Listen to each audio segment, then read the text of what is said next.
May we find the greatest treasure is in you. Can you say it? Yeah. Okay, so this is the table of contents. Yeah. So you can see measuring heart rates. Yeah. So let me just go to the page.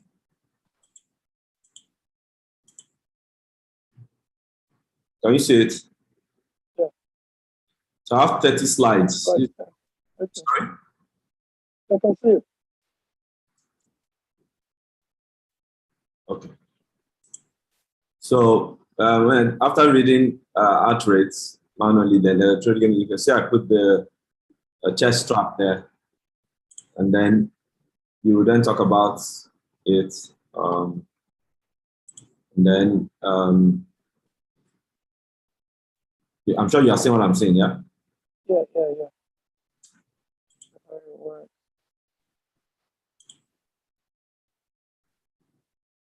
Okay. Yeah. So 10 to 13. Sorry? 10 to 13.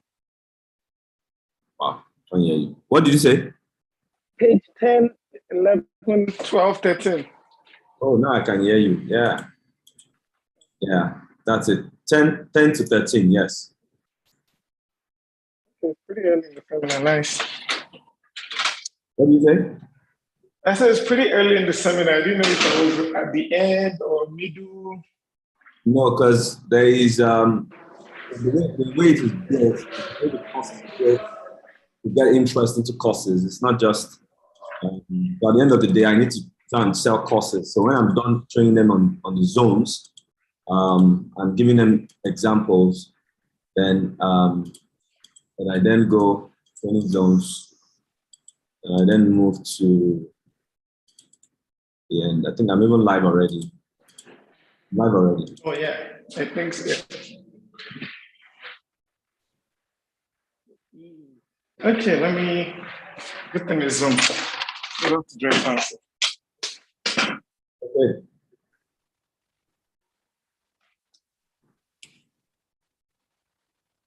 I think I'm even live already. Live already. Oh yeah, I think so. Oh, nice. Shut up. Okay, let me put them in Zoom. Go to Dre Fancy.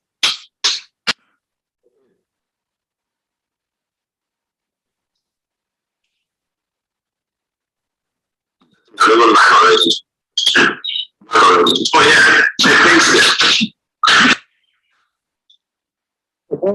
Shut up.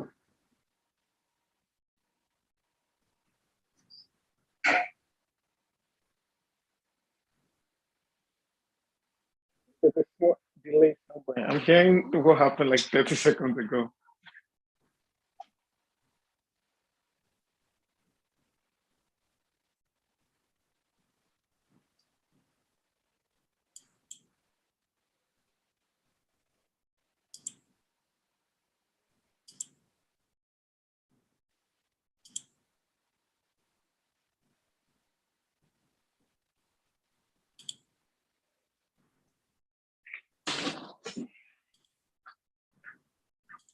Can I borrow a heart rate monitor?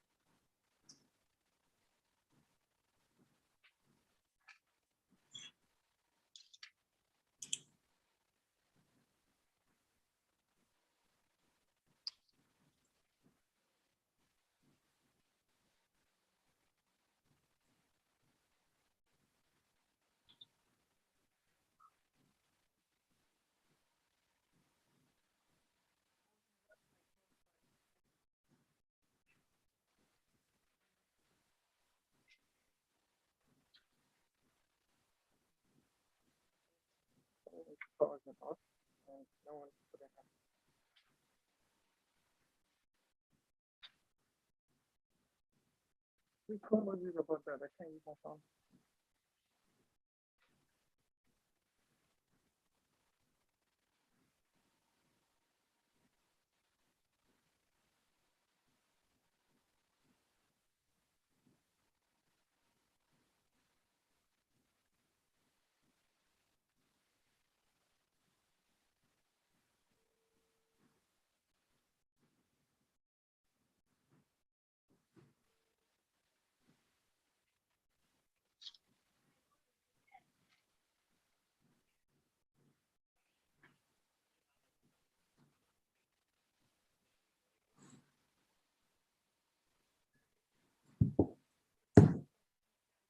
Okay.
Hello?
Hey.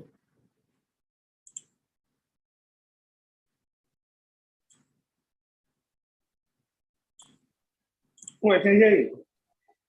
You can hear me, yeah? Oh, yeah, yeah, yeah. Okay. I'll give you 5 minutes and then it starts.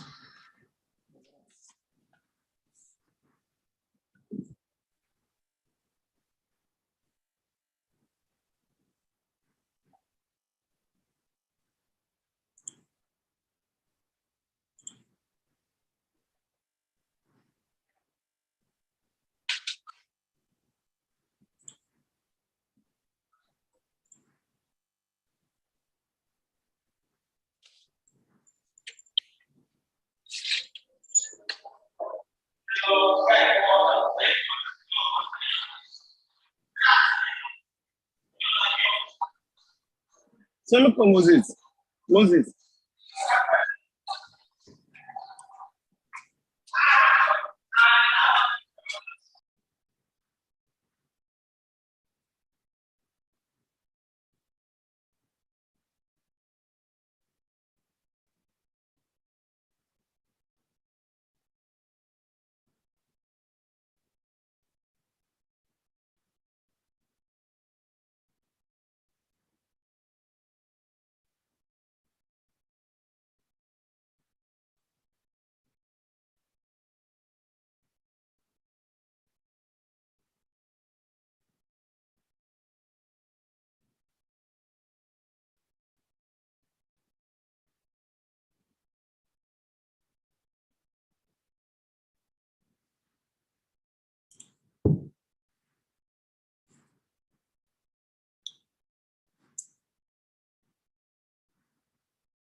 Hello?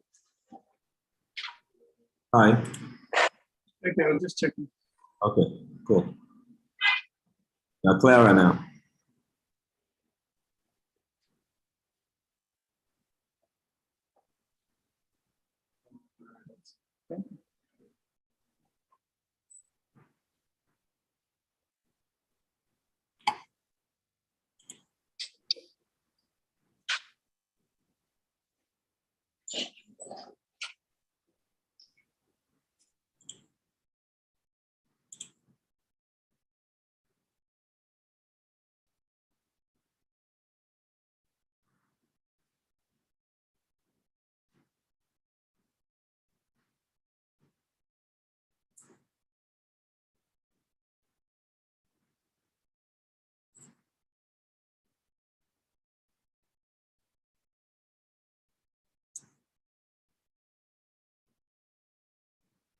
Good morning. If you're just joining us, we'll start in the next 2 minutes. I guess a lot of people are doing Nigerian time. So I think they will meet us in the middle of it. So welcome. Some of you don't have names. Miss World, I don't know who that is, but welcome. Martin's welcome. Welcome.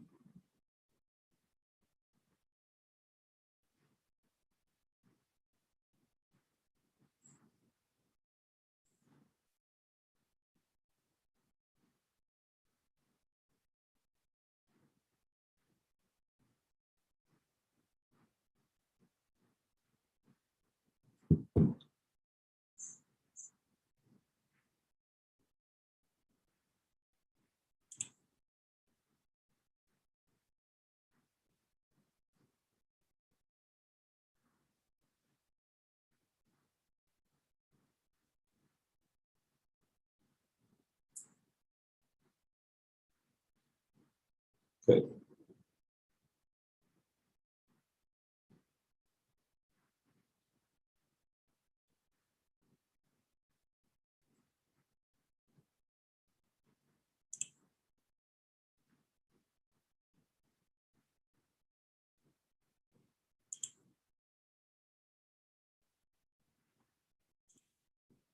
Okay, good morning, everyone. Thank you for joining us this month's seminar.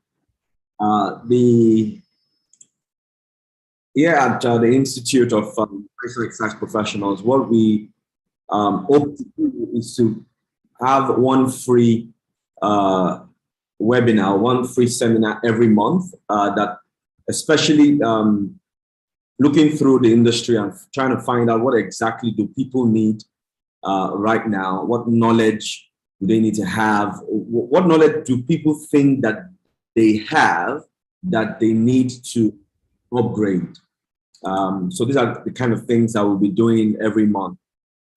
We will have some of the months, we will have 2 seminars. One will be paid and one will be free. So we're hoping of doing seminars as cheap as 5K, 10K, seminars like that. And we're working with other partners to see how that can happen. But some of those ones will be physical classes. Some of those will be physical classes, you know, as it is. So basically, we'll jump into this. May's fitness workshop is in partnership with I Am Fit. I'm sure most of you guys know I Am Fit. Quite a Razi guy in the fitness industry, you know. Well, his name is Razi. I just used it to play around, you know. And so he has a product that is doing very well, and that is basically in line with this this training that we're doing. Okay, so I want to welcome everyone. So Techno P703, when you face cap, I do not know your name, but welcome. It would be nice if you can just type your name there, or just tell us your name so that we are a bit acquainted with one another. We know Fit Preacher. I think this is David. Yeah. Okay, welcome everyone. So let's go right into it. I hope we're all well. So basically, if you do not know anything about us, we offer a series of certification courses that are approved by EREPS. I'll talk to you a bit later more about what EREPS is and all that. I think in the country right now, nobody has done L4. I don't know anyone who is an L4 trainer, well, from EREPS, but I know quite a number of people that are on L3, and then a lot of people are on L2. So we'll talk about it later on, okay? We'll talk about the European qualification framework and also the European Register of Exercise Professionals, okay? If you have any questions, as I speak, for those who are on the platform, you can pause me in between. It's a class. It's a class. It's just virtual. You can technically just raise your hand, and then I will get to you, okay? As long as you're in this platform, just raise your hand, and I will get to you, okay?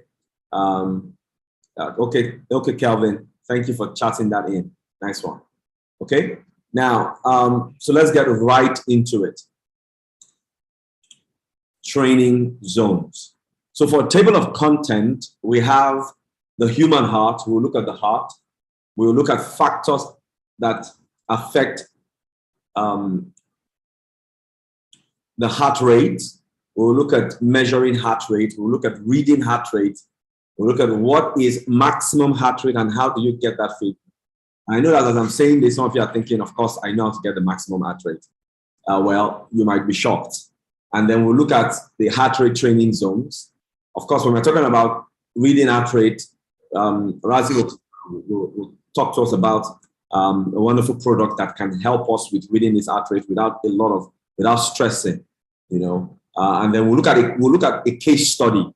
What I'll do is we'll take a case study from my example, and then I'll allow someone just bring up an example, and we'll see how we can treat that example together based on the person's gender, age, and other factors that affect heart rate when someone is training. So if you're just joining us, welcome. For those who are on the group, remember you can just raise your hand. There's an icon for raising hand on this platform. Just raise your hand if you have a question, and then I'll get back to you, okay? And then I'll be able to just say, okay, speak, and then you'll unmute and speak, okay? So let us get on with this. So these are the heart, factors affecting heart rate, measuring heart rate, reading heart rate, maximum heart rate, heart training zones, and then case study. That's what we're going to do today, okay? So let's get right to it, The human heart, it is a very important organ in the human body. And see, let me say this. You see, when it comes to different people in different parts of the industry, of the fitness industry, will normally be, you know, they will focus on a particular part of the body. Let me give you an example. If I'm talking about maybe chiropractors. Chiropractors will focus on the bone and stuff like that, yeah? And then you have maybe ear and nose doctors, stuff like that, or physiotherapists, okay, that do rehabilitation of neuromuscular issues, basically. So they work on your neuromuscular part of the human body.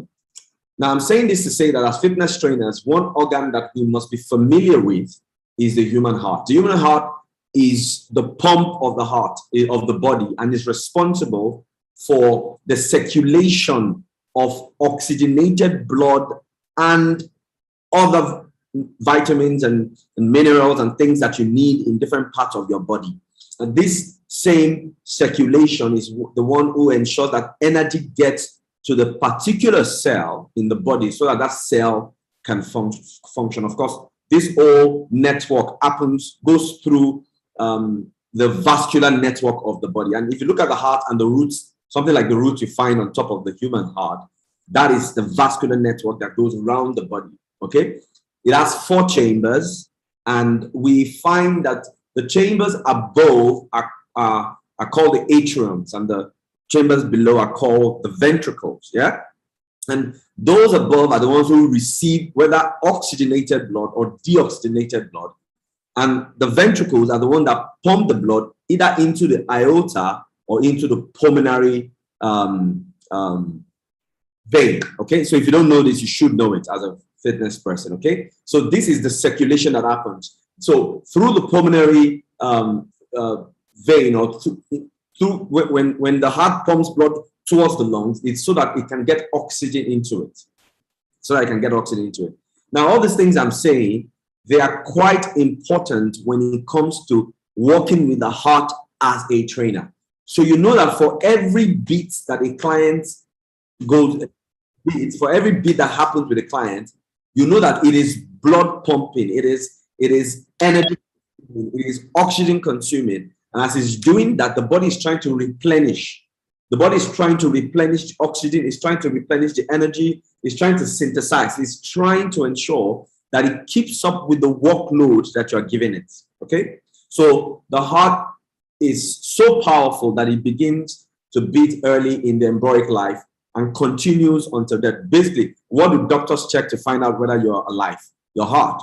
That is how important the heart is. And during an average lifetime of someone that lives between 70 to 78 years, the person's human heart will have pumped from about 150 to about 200 million liters of blood just circulating through the heart. Just circulating through the heart. Let me say this. A month ago, I think it was Majay that called me now. He was playing basketball with some guys in Banana Island or so. And a guy just slumped and died. He didn't just slump and that was it. You know, the guy just slumped and died. And let me say this to you guys here. It's not everyone that plays basketball in Banana Island, if you get the point. So the point is, it doesn't matter the amount of money you have. It doesn't matter the kind of facility that you have access to. If you do not ensure that you understand your heart zone at a particular time, your cardiovascular zone at a particular time, as is sometimes said, then you can fall into great danger. And as a trainer, you may want to push your client to a good result and you end up actually killing them. And I hope we know that that is possible. Now, the reason why I want to talk to us a bit about this cardiac output is because of when you are talking to your client about the benefits of cardiovascular training, for instance, you find usually with men that they are not interested in doing cardio kind of exercises. Basically, what they want to do is lift weights, look like Arnold Schwarzenegger, and then go home. Okay? And then when you ask them, have you warmed up, talking about the 5 components of health-related fitness, they tell you they're going to warm up on the bench, forgetting that what they are warming up is their muscles, and their heart is involved in sending oxygen and nutrients to the muscle that you are about to work. And so they think, oh, since I'm lifting weight, my heart isn't really doing so much. So I don't need to prepare my heart, my joints, okay, and my muscles for the workout I'm supposed to do. And I hope you guys get, I don't know whether you see this also in the industry, that they come to the gym and that's what they want, all they want to do. And so because of that is why I'm actually talking to us about this other part when it comes to cardiac output. Now, the thing about cardiac output is cardiac output is basically the volume of blood pumped out of the heart, yeah, per minute. Excuse me. Per minute. Okay. So you basically can have your stroke volume. Your stroke volume is the amount of blood pumped out of the heart per beat. So every time your heart goes boom, boom, there's a certain amount of blood that is pumped out of your heart. I know the last time I did a seminar like this, I did explain the benefits and the importance of that. And I hope that you understand that these things we're talking about is something you must know at the back of your mind as a trainer. Okay? It is the stroke volume times the heart rate that actually determines someone's cardiac output. Basically, we can say it in another way. What makes your heart efficient? How do you know an efficient heart? You know an efficient heart by their SV multiplied by their HR. That is to say, what is the volume of blood pumped out in one beat? How well built is that heart that it can properly pump out the right amount of blood that the body needs without overworking the heart? Okay, and then multiplying that volume that you have, that stroke volume, with the heartbeat in a minute is what will determine the cardiac output of your client. And as trainers, we should know this. We should be able to find out a bit about this as much as we can. Okay, so that's important. I hope that makes some sense to us. If it doesn't, you can always ask me questions. Now, what factors affect the heart rate, or what factors will affect your heart or the way your heart beats? So we see that a reduction in the heart rate of a given intensity is usually due to an improvement in fitness. What this is saying is that if today my stroke volume is, okay, let me use cardiac output, because stroke volume will be too small in millimeters to explain. So if my cardiac output, that is the volume of blood that my heart is gushing out or is taking through my body in 1 minute, if it is 5 liters, okay, let's say it is 5 liters. Now, if my body requires, if I'm doing 5 liters and my body requires 5 liters, I'm fine. At that point, I am not overworking my heart. But if my heart is only able to pump about 3.5 of that in a minute, what will automatically happen is that my heart rate will need to increase so that it can meet the demand of the body. Because don't forget that every stroke volume is multiplied by your heart rate.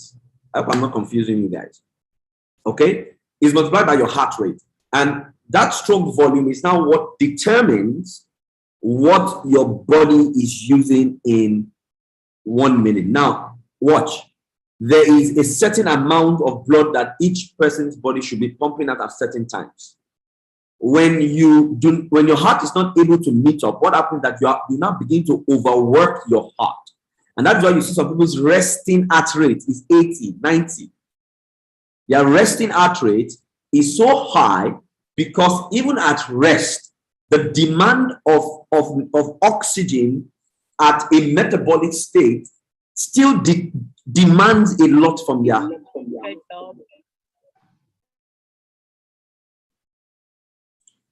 Sorry, I have someone say something now. Just wanted to be sure that was not. Okay, so let's keep going. Let me make this fast because I'm staying too long here. Now, so what are those factors that can affect this output? This output when you are working out. And that's important because you don't just say it doesn't matter where you're from, it doesn't matter what you do. Your heart rate is this today, and even though we go out to work out, your heart rate is also this. Then you don't compare those two values. There are conditions that will affect people's heart rate. For instance, dehydration. If you have not properly drunk water, you will be dehydrated, and that will increase your heart rate by 7.5%. Heat and humidity, and you know that Lagos is very humid, isn't it? That increases our heartbeat by about 10 beats per minute. Then the altitude increases that to about 10 to 20%.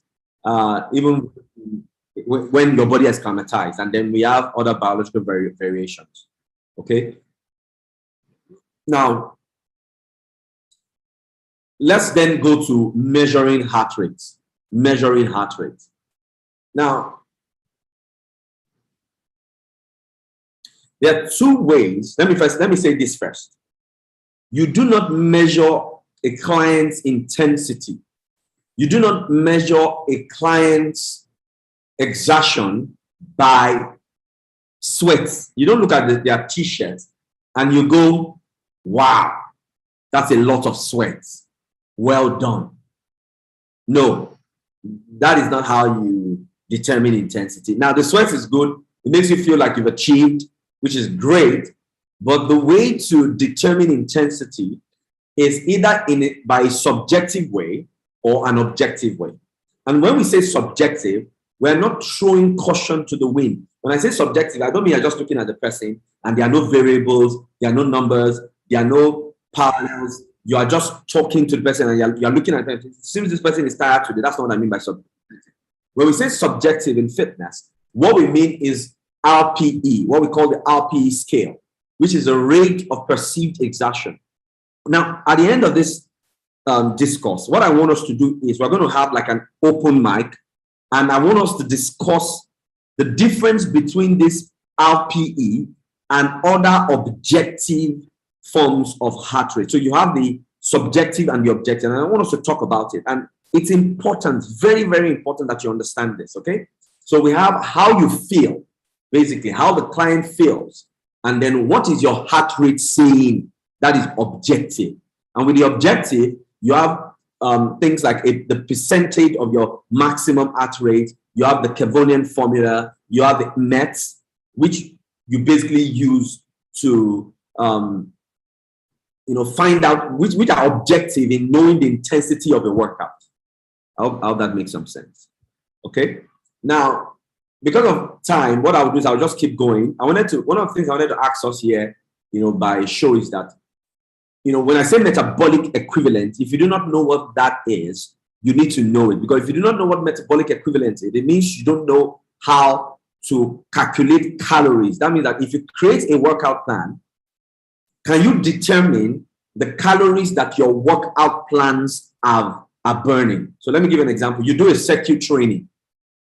Can you determine from your circuit training and guarantee clients that if they go through that circuit training, they will lose X amount of calories? The way to do that is with the METs value, with the METs equation. The METs does a lot of things. You can use it to calculate a lot of, you can use it for intensity, you can use it for prescription, you can also use it to calculate calories. And I hope you know this, okay? And so MET equivalent, basically just one MET is equal to when you are sitting down, basically. And if anybody has any question on it, I'll elaborate on it. I don't want to take so much time. I'm hoping this will take about an hour, and we all can learn something and then go on our businesses for today.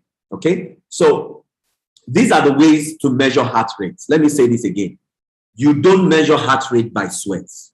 You don't measure heart rate by what you have done the previous week. You're like, but I'm able to do 5K now, and then you're talking to maybe someone that is your age mate, and I say, why can't you do 5K? Because for some instance, you think that you are the measuring tool for performance, whereas you're not.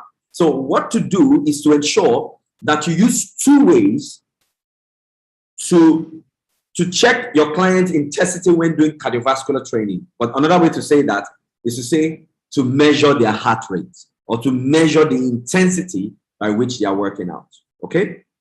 So let us move to the next slide. Okay, let us move to the next slide. Now, reading heart rate, and this is where I want Razi to come in. Razi will come in again later on to say one or two things as we discuss through this. But reading heart rates, and if you've done every first fitness trainer level 3 already have done their first aid training. And so it's like saying everyone I'm talking to right now should have done a first aid training, and I hope you've done that. And if you've done that, then you kind of have an idea of what this manual pulse rate or heart rate looks like. So what am I saying? If you want to read the heart rate in the human body, what you do is that you can either do it manually or electronically. Manually, what you need to read is at different points in the human body. You're literally going to feel for pulses in three major arteries. Okay, so we have the carotid artery. It's found in between your sternocleidomastoid and your trove.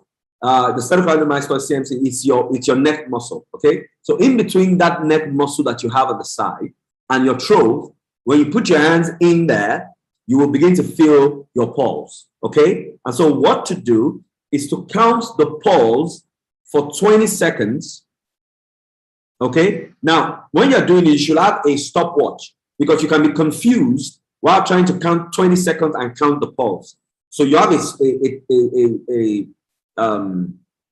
stopwatch, and then you go start, and then when it is done like 10 seconds, you start reading. And when you start counting the pulse, 1, 2, 3, 4. When your stopwatch says 30, that means you've done 20 seconds. I hope you understand what I just said now. You start your okay, I'm sure you did. Okay, and so when you've done 20 seconds, you then multiply 20 by 3 to give you what your heart rate is in 1 minute. You do that there. You do that also in your brachial artery. I hope we all know that it's the brachial muscle, the muscle that helps us to curve our hand or to lift to bend our elbows. The brachial radialis. I hope we know what that muscle is. Yeah, that's what it is. So that brachial artery is what we can also read. Okay, you can just do this and you feel that. Okay. Also, we have the radial, which you find a lot in the hospitals. Okay, so those are three ways that you can read your pulse. Now, remember what you do. You count 20 seconds. You want to count for 20 seconds. Whatever number you have, you multiply by 3 to give you that value. Okay. Now, the other way to do this is electronically. And see, we'll discuss it later. Which ways are better? You can argue that electronically, it's better to do this, but you are trusting on batteries. You are trusting on things that may default. They may have some default issue. Not all of them, but it's possible. So I'm saying don't throw away the fact that knowing these things manually, there will be days where you cannot carry your gadget, for instance. There will be days maybe when you cannot find that gadget, okay? So there are basically 4 ways I'm just going to show you here that you can check your pulse electronically. One is the stopwatch, which technically also uses the bioelectrical impedance technology, okay? You have your stopwatch. You have the bioelectrical impedance itself. This is, of course, kind of what I mean by your sport watch, yeah? And then this is the bioelectrical impedance. All PT students that are certified have this instrument. There's no way you can work as a PT without this instrument. It's totally impossible. I don't know how you're doing it. I don't know. Okay? And then you have the pulse oximeter, which is very easy. That is not as complex as this one, because with this, it also uses the impedance, bioelectric impedance technology, but it just goes straight for your, to give you your oxygen count. I use it a lot when I'm taking, I need to feel for people's resting heart rate, and there are a lot of people. Okay, I use that quite often. And then you have this chest strap. Okay, and this chest strap is what I want Razi to talk to us about. Razi, I'm sure if you don't know Razi, but you should know Razi. Razi is a well-known certified fitness trainer here in Nigeria, and he's part of those people that are doing a lot to push the industry forward, and that's great. And so Razi, just take us through what this does. At least we know that this impedance machine, we may not be able to get it in Nigeria. The oximeter is everywhere, but Razi, tell us a bit about your product, and then we can move on from there. Hey guys, good morning guys. How's everybody doing? Can you hear me? Joe? Can hear you. You're loud enough. Perfect. Can you also see me? My phone is acting up. Yeah, you're quite visible. Nice. So give me a few seconds. Hi, how's it going? So we're talking about fitness. Joe, thank you for bringing me on board. My name is Razi. I'm a CEO of I Am Fit, a fitness enthusiast, and all that fun stuff. Let's go while we're here.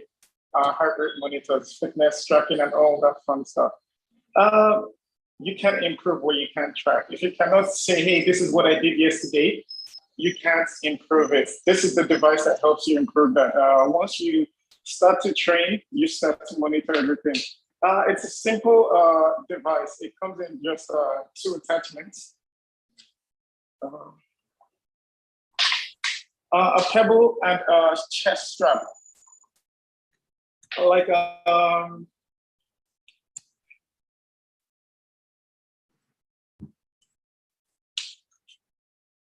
you guys hear me?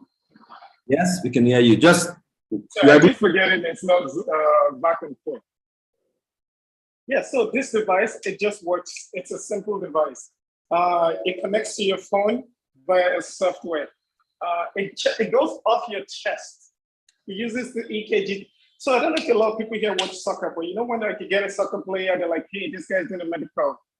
They put the EKG device on their chest to track, to pick up their heart rate. This is something like that. It uses that technology to pick up your maximum heart rate, your pulse, and all that fun stuff, and goes from there. A lot of us here are personal trainers, but we're so used to using our eyes to gauge this thing. Fitness has changed so much that I think technology has started to come in. In the past, when I used to be sick, I know they'll take you to a hospital, the nurses hold your pulse, and they use that to pick up your heart rate. But with this, it just goes on your chest. The same technology they use at the hospital, the EKG technology, it interprets that on your phone, an app, and you start to see it real time. Why is that important for personal trainers? You're training people that you really can't see what's going on in their body. This helps you medically to be like, okay, this guy's good enough for me to push him. A lot of times we keep pushing clients at a, hey, let's go, let's go. If I see this guy's training at level 2, I know there's something for him to keep going on. He's at level 5, there's no, let's go, let's go. He just needs a break. That could be the difference between just a funny situation, like the situation you mentioned in Banana Island. Unfortunately, these things happen, but we can protect ourselves a lot more. As personal trainers, a lot of our clients come to us for us to improve their life. Let's not put them in unnecessary danger. This device helps you with a degree of accuracy that you know what you're doing. You're more comfortable and you can also work smarter. A lot of us design programs for people. Some of these programs could be, hey, what's the goal? If your goal is to say, hey, I want you to burn 500 calories in 30 minutes, we really can't use sweat or a client saying, this is how I'm feeling. But with this, with a degree of, another thing about this device is it's next level accurate. It's been tested with some of the best in the industry, and they have a it's a 99% accuracy. It's waterproof. You can use it for almost every sport, running, swimming, and all that fun stuff. And it offers you real-time exercise. Like when you're training, a lot of most people check their pulse before exercise and after. But this real time, as you're elevating your heart rate, as you're training, as you're putting yourself through those systems, it monitors it. It has a red light. It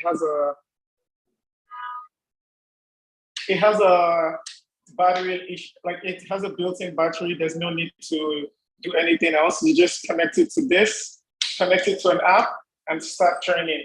At the end of your training, it collects everything for you, all the fun data you need, distance covered, calories. It depends on however you're using it. It just helps you create a baseline and you can improve. It's available at MedPlus and all I Am Fit branches, and I'll probably send a phone number for you guys. Cool. Well, there's a phone number right here, 09058013720. That number is there. And so we'll also try to put the information at the end of the presentation. So I wanted to ask, so I mean, this is available here. It's not something that maybe will take some time to come. Yeah.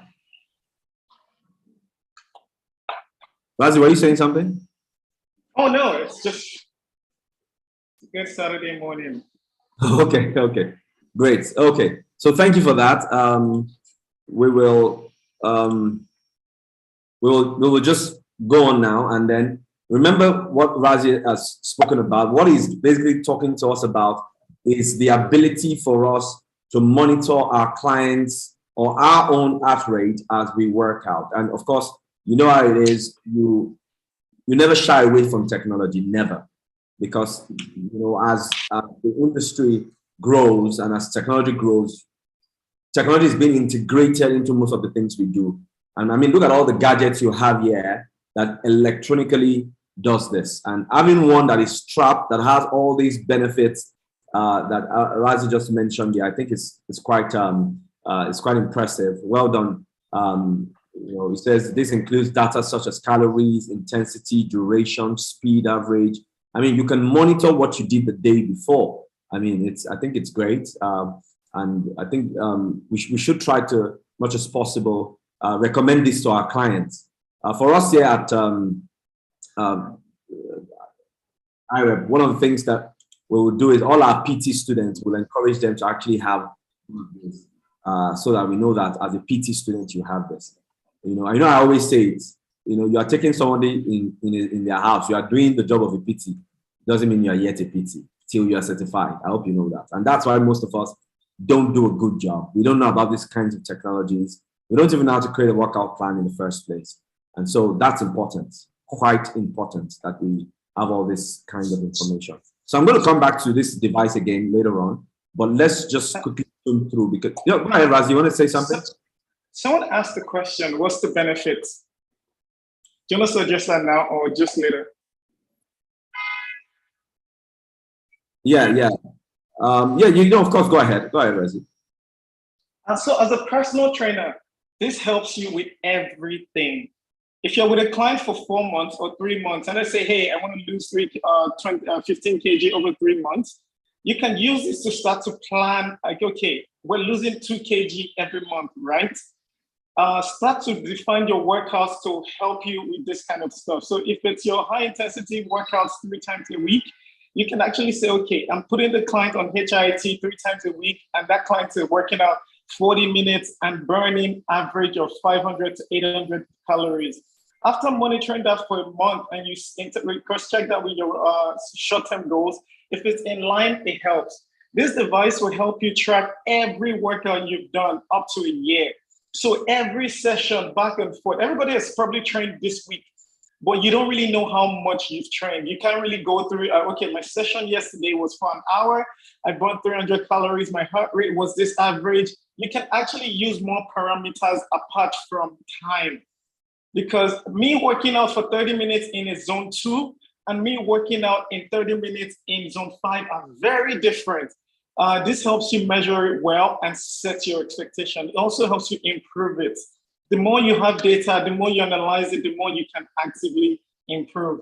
A lot of us use pictures from 3 months ago, before and after. There's so many gray area in that one. And you really can't even tell how the organs are functioning. This helps you push that as much as possible.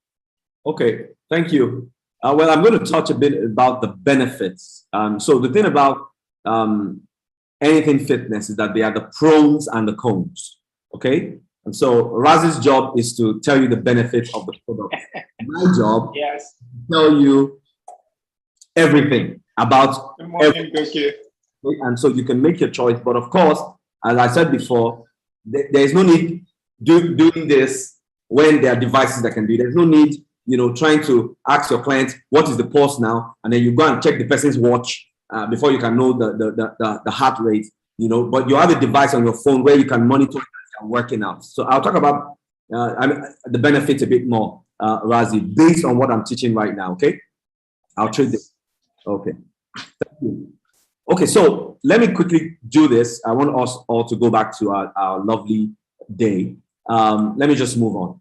Now, let me say this. There are lots of us here, when we want to determine our maximum heart rate, what happens, and including some of the devices we have now, I don't know what technology Raz's own is doing, what happens is that they take your gender and your age, and having those two data, they will give you a maximum heart rate.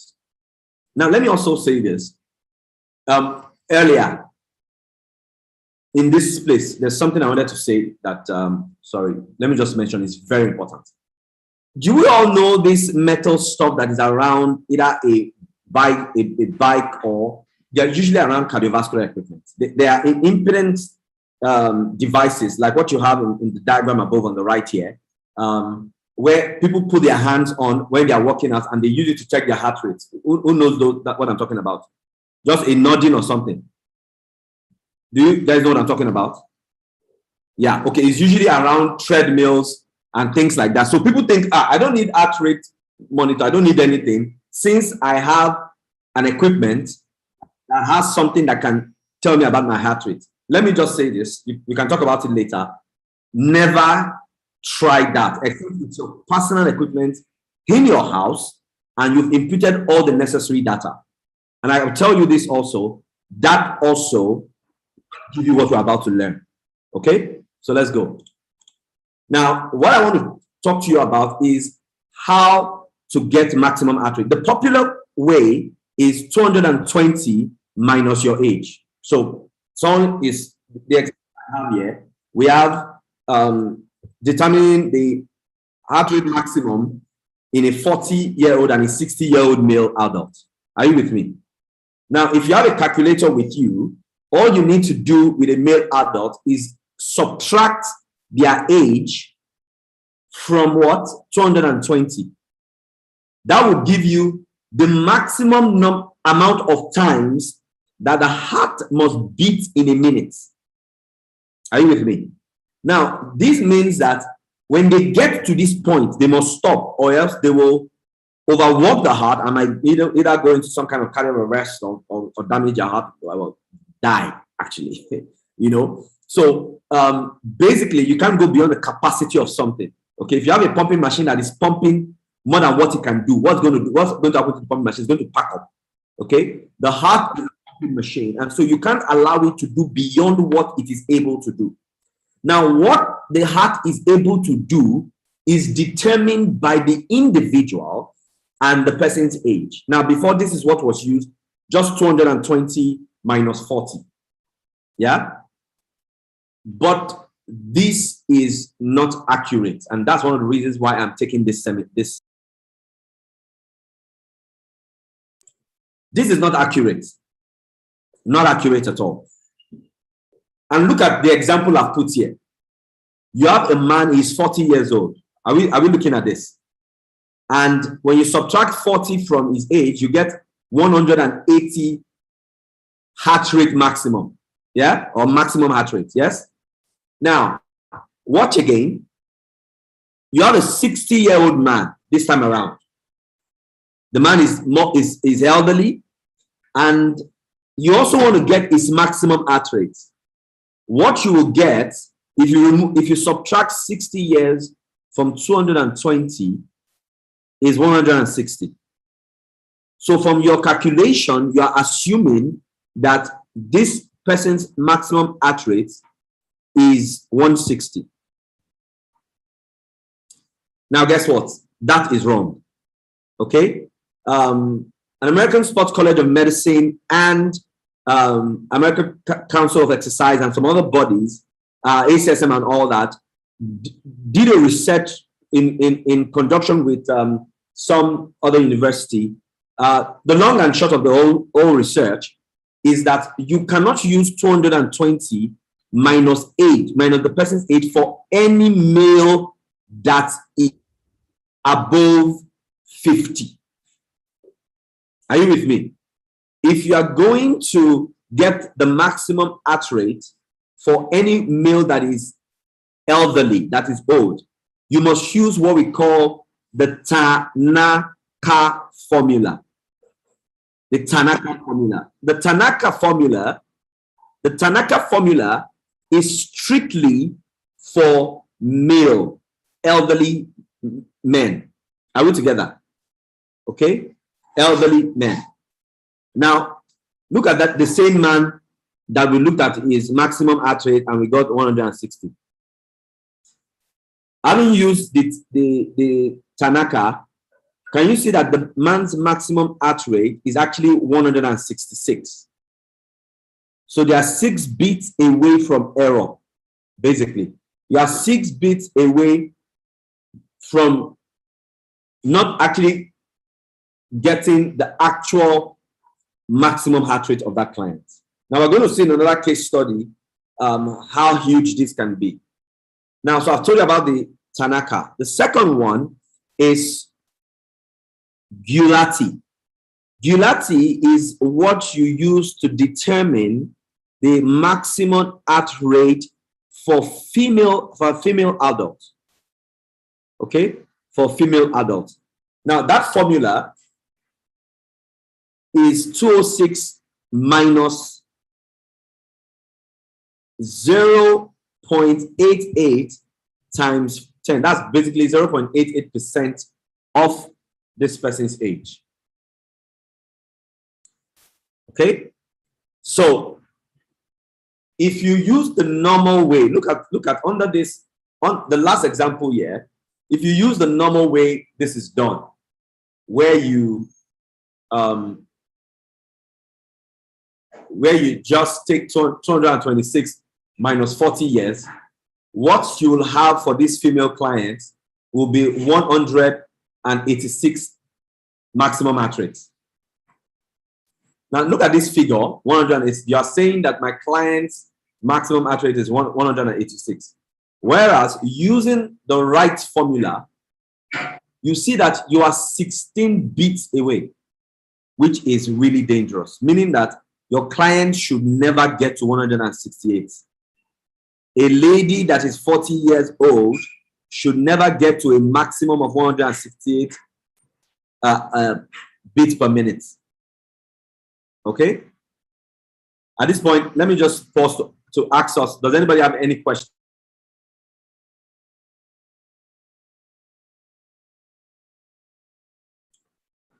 Does anybody have any question at this point?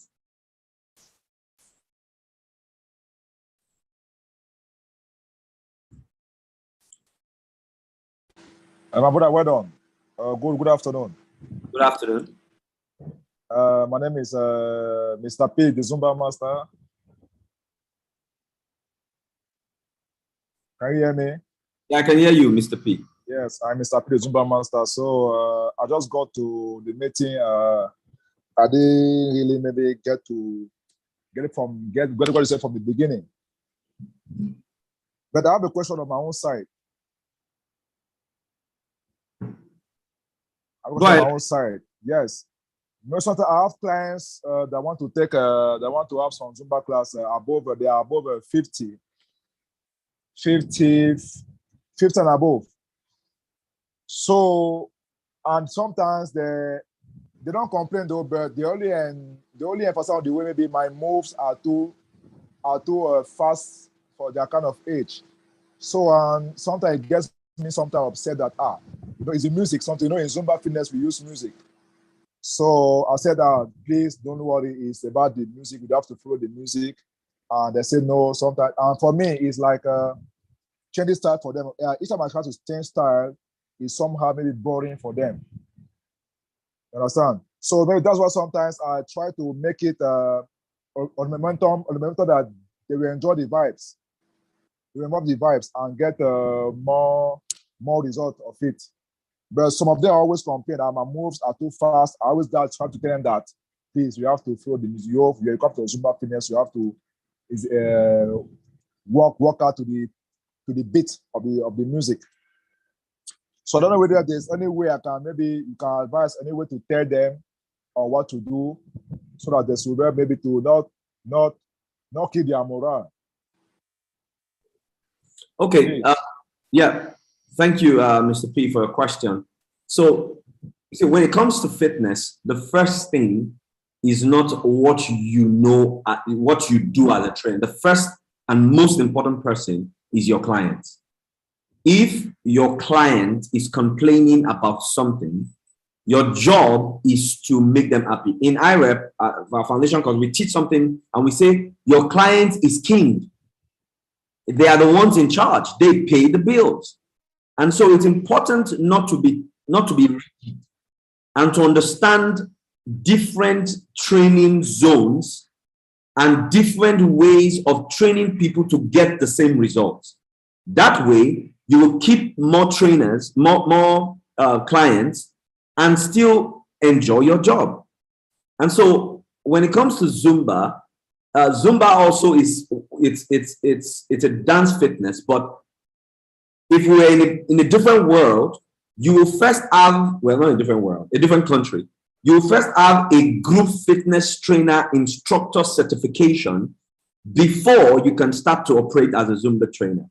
And in that course, one of the things you will learn is tempo. That music that they are asking you to dance, that Zumba is telling you to dance with, they didn't get it just from the moon.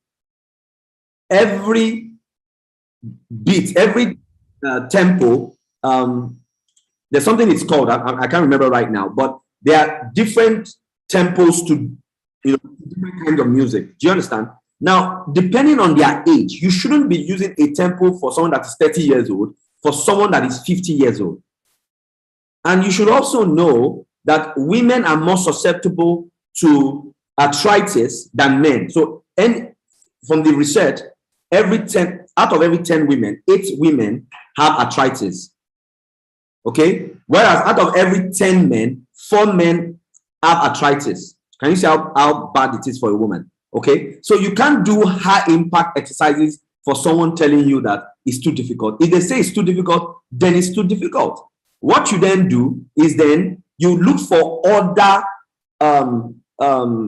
routines that will go with them, okay, so that they can enjoy the workout without stress. You should never get angry at your clients. They don't like it. It's Zumba. They want the Zumba. You make the Zumba work. Okay. You should be able to modify your exercises based on the person's age or the person's maybe a condition that they have or stuff like that. Okay. Now, what I'm going to do is that I'm going to give you more information about your question at the end of this. Okay? So let me just hurry up and quickly finish this. Somebody said something. Tempo. Yes, thank you. Thank you very much. Beats per minute. Yeah. Thank you.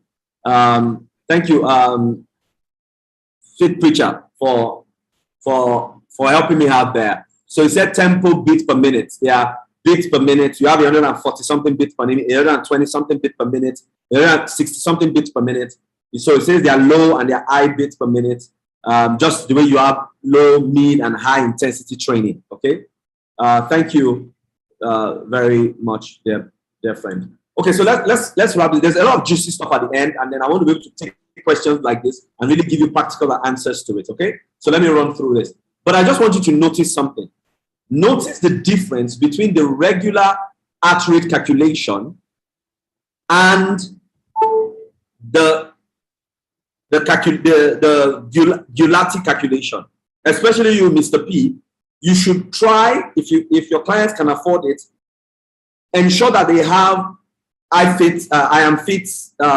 fitness monitors, so that when they are working out, you can tell them you are not doing enough or you are doing too little.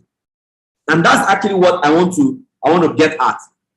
Some of us, our clients, the problem is not that our clients are doing too much. Please, can you put off the fan and put on the AC? Sorry about that, sir. It's a switch here. The problem is that our clients are doing too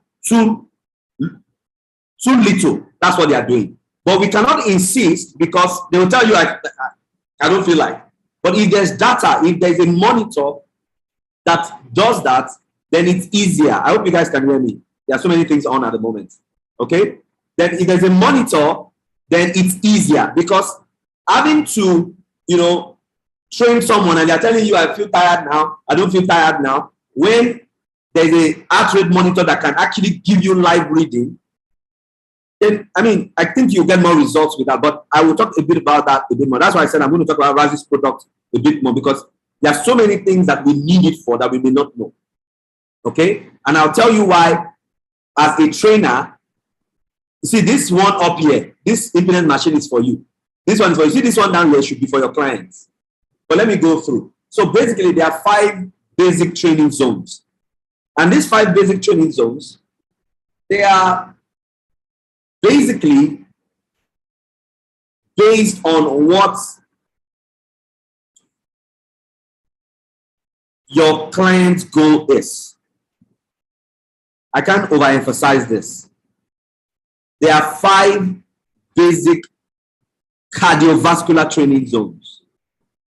These training zones are based off the client's maximum heart rates. Now, knowing each of these zones will determine for you where your clients should be based on their goal. Based on their long-term goal, you're going to say, okay, this is the zone that is right.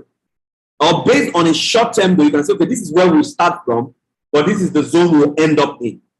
Okay, and that's what we want to look at, and that's quite important. So the first training zone you have is the warm-up, cool-down, or active recovery zone. Okay, before you start any workout under your components of fitness, you know that you must always do 3 things. Pulse raiser, you must do the pulse raiser, you must do your mobility, you must do your stretches, isn't it? Now, this is not a warm-up that we are talking about. This warm-up, when we say one, we mean the pulse raiser.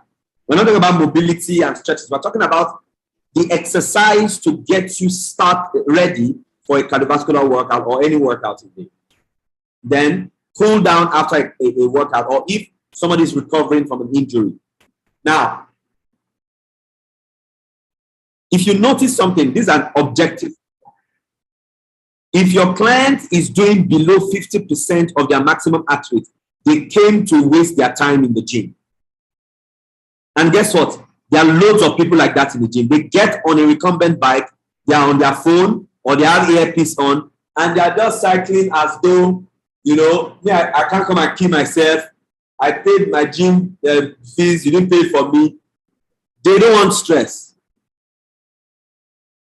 Sorry, I have a bit of a technical issue. Just give me a moment. I will get back to you.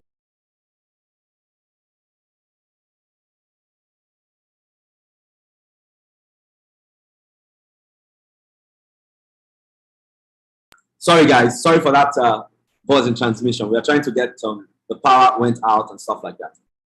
Okay. So now listen to me. So when she's doing about 50%, you know that she has come to the gym that day and she has not come to burn calories.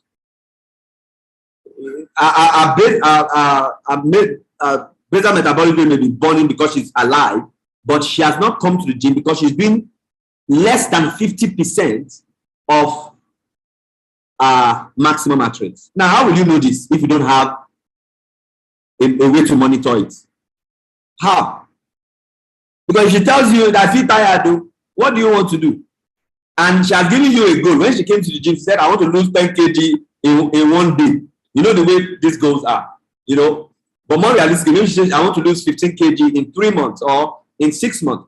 And at the end of 3 months now, you are going to be asked that, you know, how far with the weight loss. So if you do not monitor the intensity, you cannot track anything. So you have the warm-up, cool down, active recovery, which is 50 to 59% of the maximum heart rate. Of course, it goes all the way down. You have that's the very light zone. You have the light zone. In the light zone, this is where you burn fat.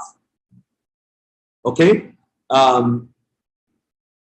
This is where you burn fat. This is where you have training for basic endurance.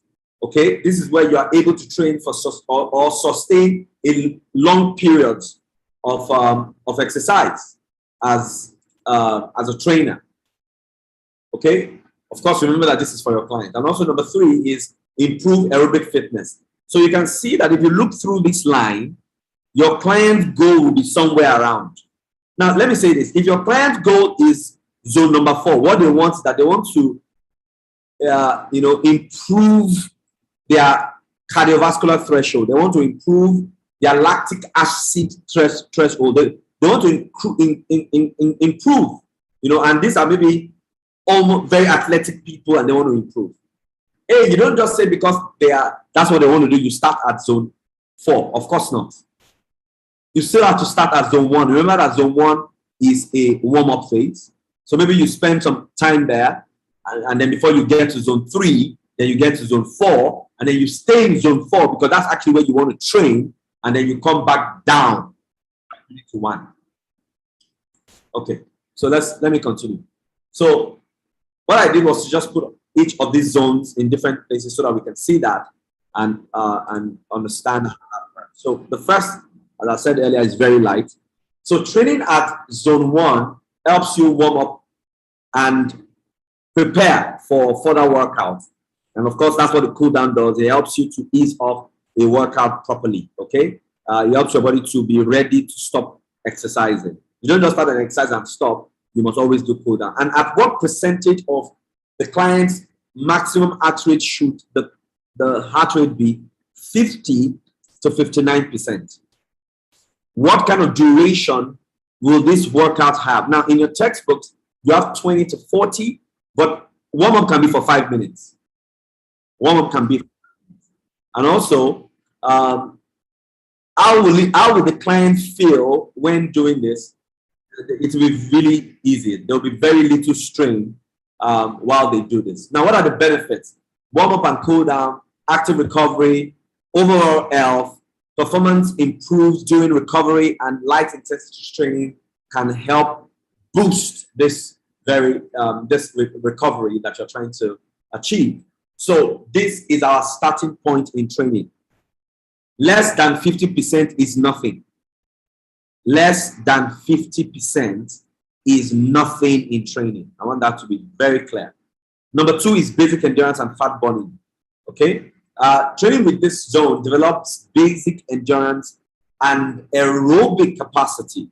While you are happily burning fat, you will be allowing your muscles to re-energize with glycogen, which has been expended during the faster paced workout.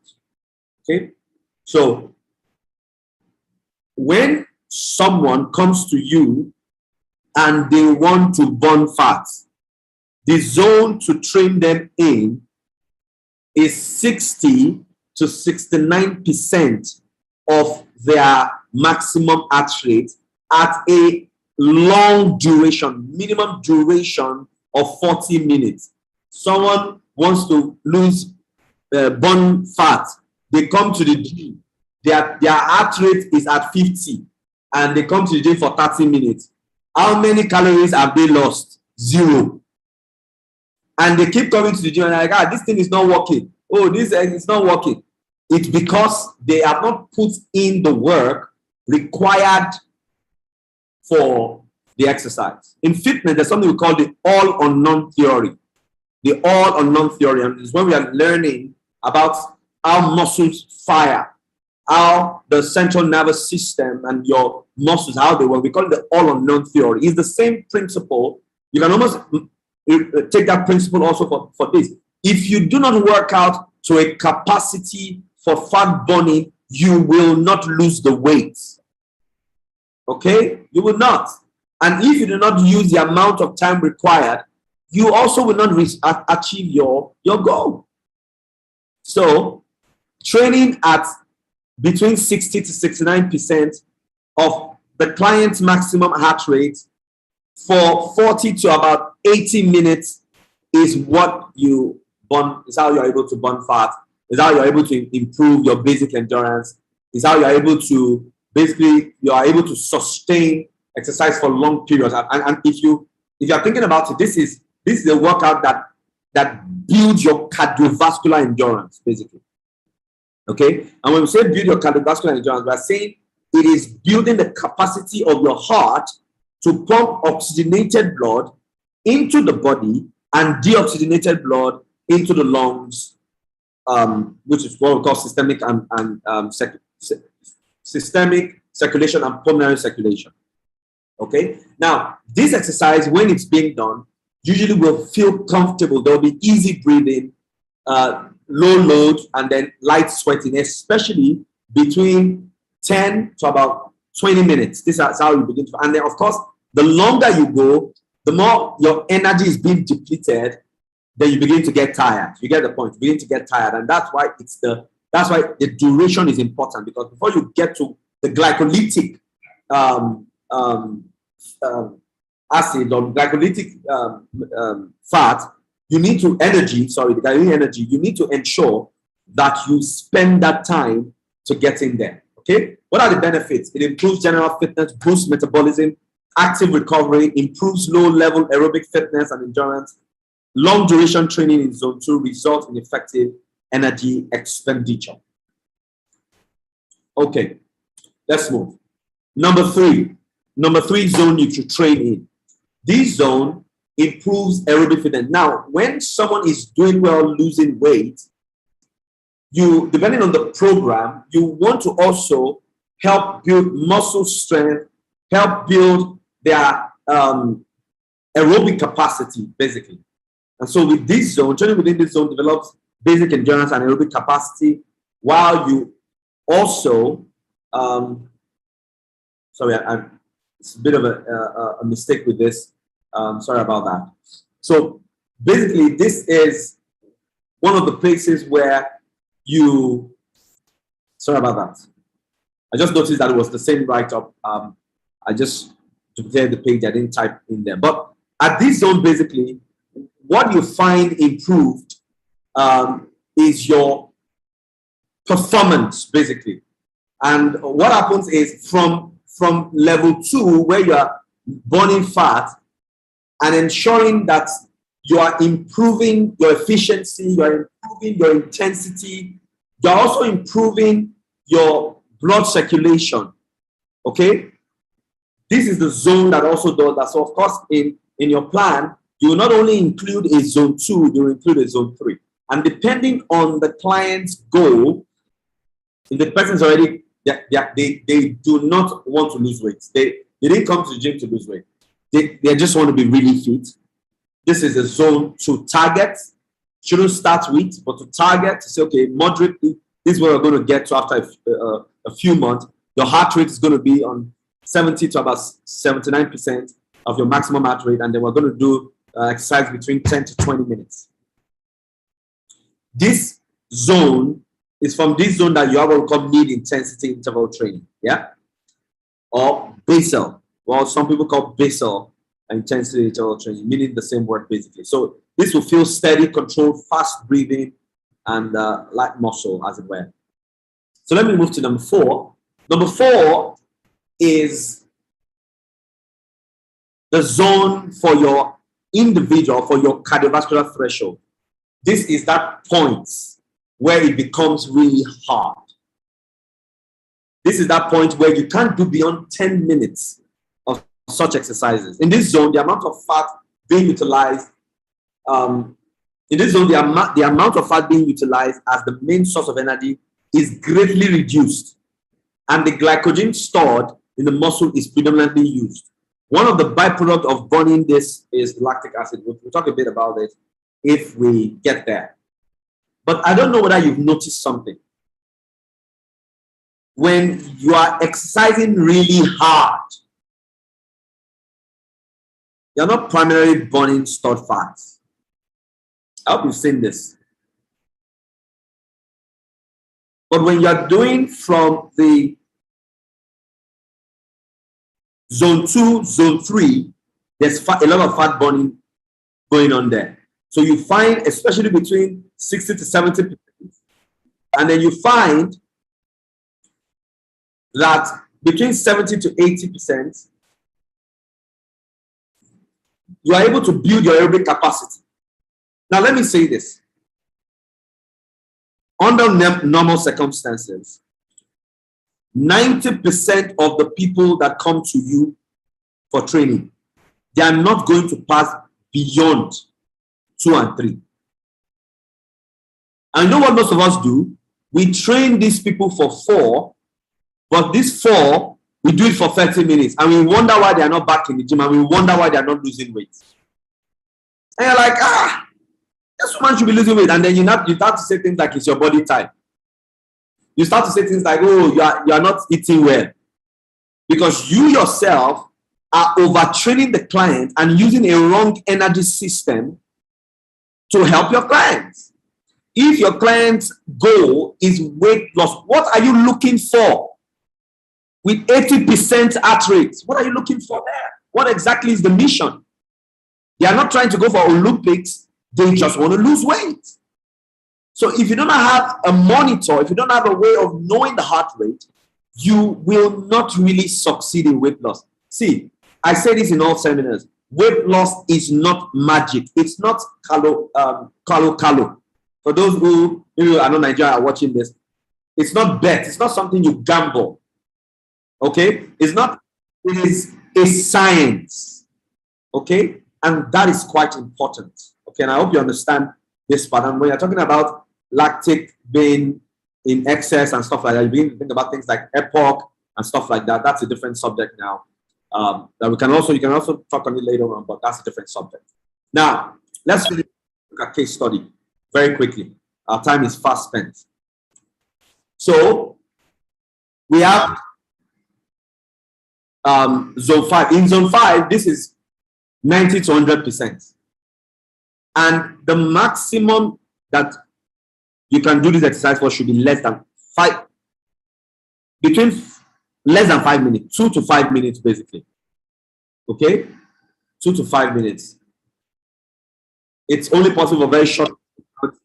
It's effectively trains your fast twitch muscle fibers and helps to develop speed.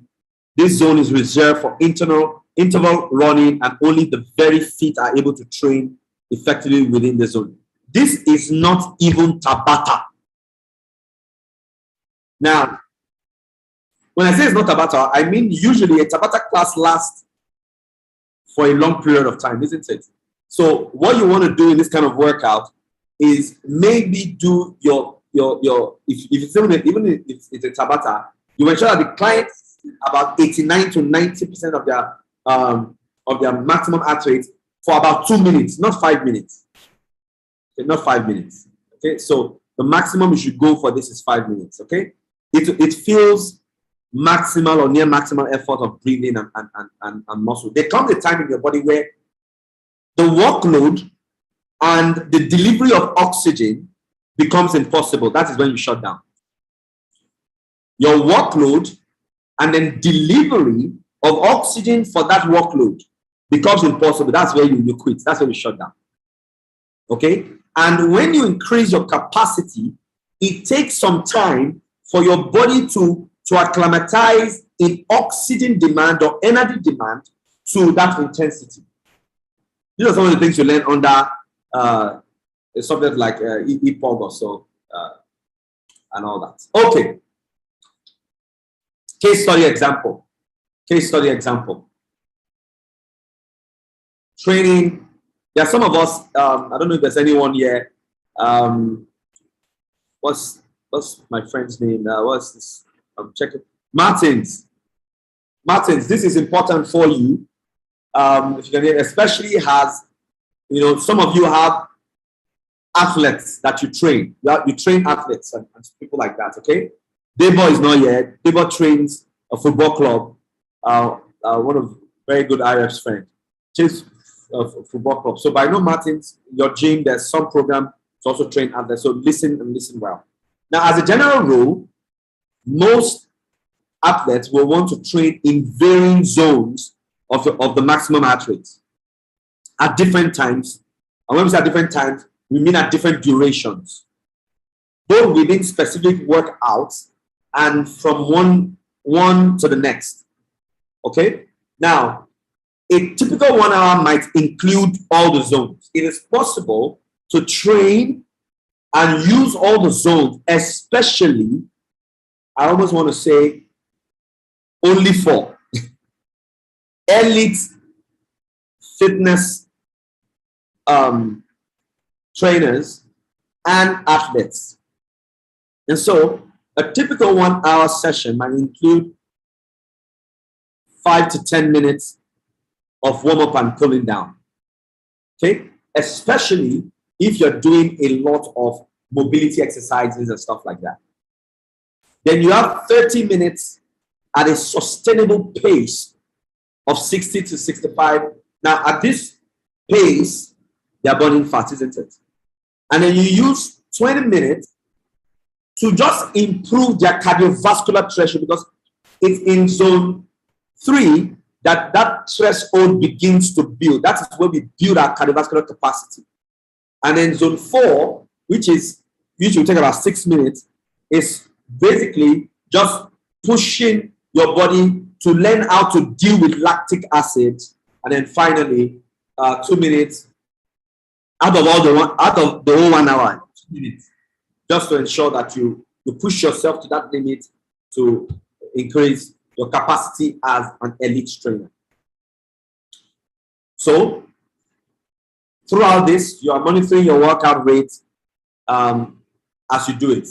So I wrote here, monitoring your workout rate can help you avoid training too hard by knowing exactly when you're over exerting yourself.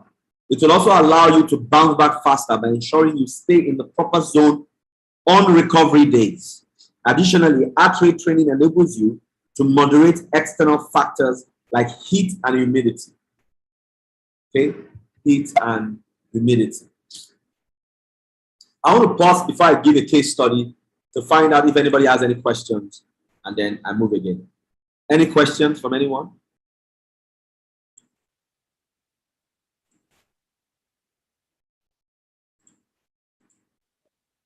Hello.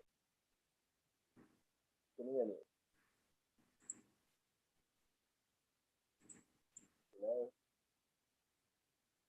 Hello, you have to speak out loud. I'm hearing someone, but I think you're really faint.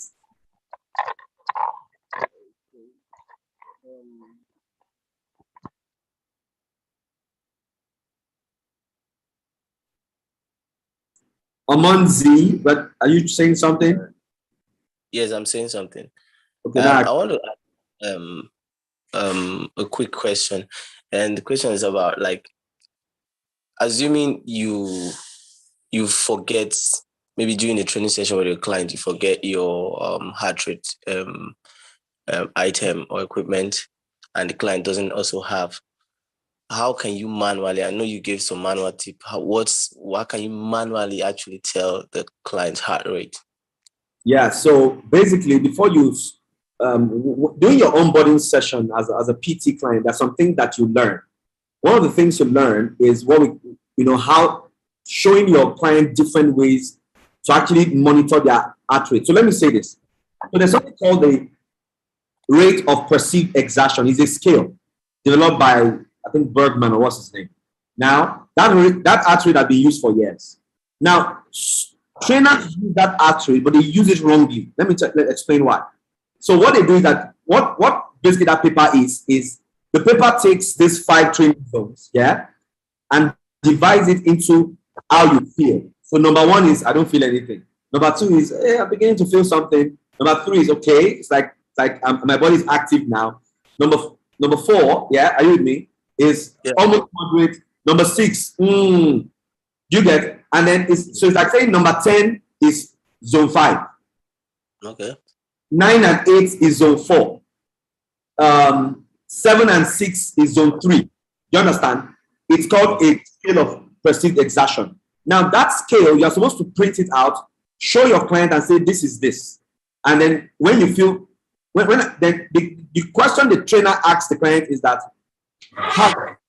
on a scale of 1 to 10, 10 being highest, how this workout? Do you understand? The client will then say, it's like a 6. Let's see, that 6 may be wrong because they want to cheat. They don't want to work out. So, to do it is not just show them a chart, but use their heart rate monitor over time to know their number. So let's say, for instance, you know that right now they are on zone 4. Yeah? Now on that zone 4, you then ask them, how do you feel? You will have... Now there are some zones that, in that zone, when you can talk, you have lied. For instance, in a zone 4, immediately I ask you a question as a trainer and you reply me with a full sentence and you say, I'm on zone 9, you are lying. I will just know that, okay, you're on zone 9. Oh, very good. Let's go. I know that you're on zone 6 because it is the rate of your perceived exertion. It is something that you are using oxygen, so you cannot release the oxygen. You are not ready to have a discussion with the small oxygen that your body needs. Do you understand? So your brain will not even, you will answer, you're going to be like, now I know, yeah, we are where we are supposed to be. Can you check without technology? Yes. Should you know how to check without technology? Hell yes. But you will be wasting your time if you do not have technology. Do you understand? And sometimes you will not be accurate, especially if you've not used technology before to be sure of the values. Am I making some sense? Yeah? Yes. So it's very important that you see, sometimes the battery of the athlete dies, or they forgot it at work. Anything can. Sorry. Maybe you can forget it, and other can get lost. Yeah, anything can happen. So a client, a technology shouldn't hold a trainer to ransom. Is reading the pulse, your pulse rate. Technology will do it for you, but if you are a qualified trainer, you do your fitness trainer with us or PT, you must know how to do it manually. Must. Okay. And then you can buy 100 gadgets. That's your business. But you must know how to do it manually because there's. Sorry. One last question. I want to. Can we? Not a question. It's a request. Can we get the slide of everything that you showed us so far? Who registered by email a day before, and so if you are one of them, you will get it by email. Even without asking you, we're going to send it. All right, no problem. Thank you very much. You're amazing. Yeah. Okay, so let's continue. Sorry, 1 minute. I think the generator is getting in here. Somebody asked a question here. I'll see whether I can answer that.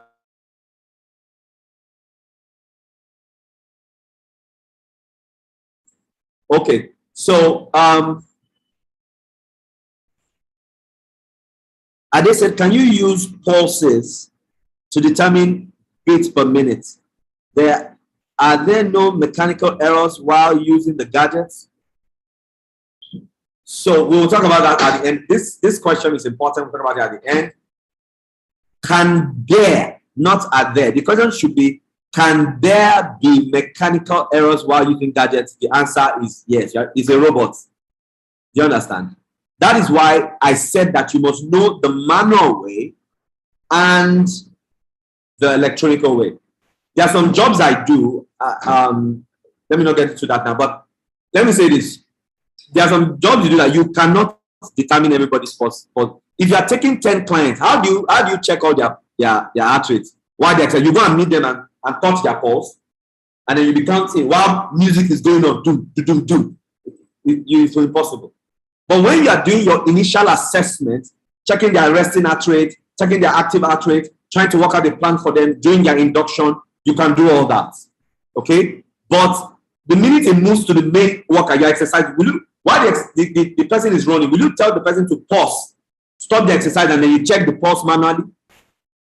Okay? So there are times where it is good to use the manual way and to check for some variables and some numbers. For instance, what I do is that with my gadget, to know whether my gadget is still good, sometimes I will just take a reading. I'll take 2 reading manually and 2 reading electronically. If I have between 1 to 2 differences, I'm fine. But if I have beyond 2, if I have 3, 4 differences, it's either the gadget, something's wrong with it, or I didn't count properly. I wasn't listening to the beat per minute properly. Do you understand? So that's why I say, as a trainer, you don't throw away the knowledge of manually checking beats, but you also cannot work without the electronic things. Okay? I hope if I answer that question at the way you asked it, just say something here so that I will be sure on the chat. Okay? let me continue because I don't want to, we are spending more time than I anticipated. So look at this case study right here. Look at this case study.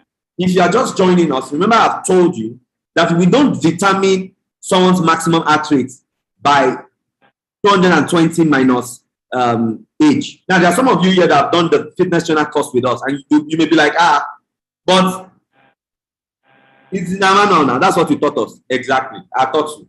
The manual I gave you was developed 7 years ago. The research I'm talking to you about is 2 years old. Okay? And that is why we do these free seminars, and that is why you shouldn't miss any of these seminars. Okay? So basically, if you have a client, her name is Kemi. She's a 42-year-old woman who basically wants to lose 10 kg in 3 months. Okay? If she wants to lose 10 kg in 3 months, she rides a bicycle every Saturday for 20 to 30 minutes. Advise on our training zones. Discuss. This is an exam.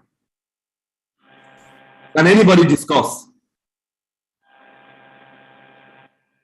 From what I've said so far, can anybody try? Discuss. Of course, I'm going to still take it, but I just want to see somebody can actually try based on the little you've seen so far. Okay, this is what I would do first, then what I would do next, and all that. Anyone?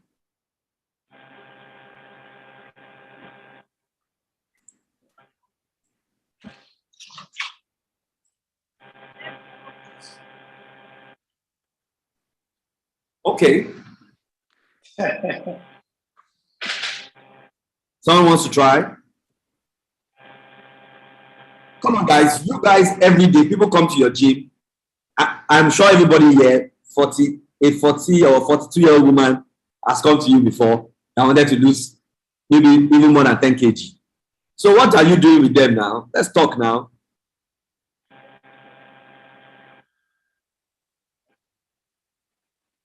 Or don't tell me that you just start the workout. Okay, join my Zumba class. Let's go.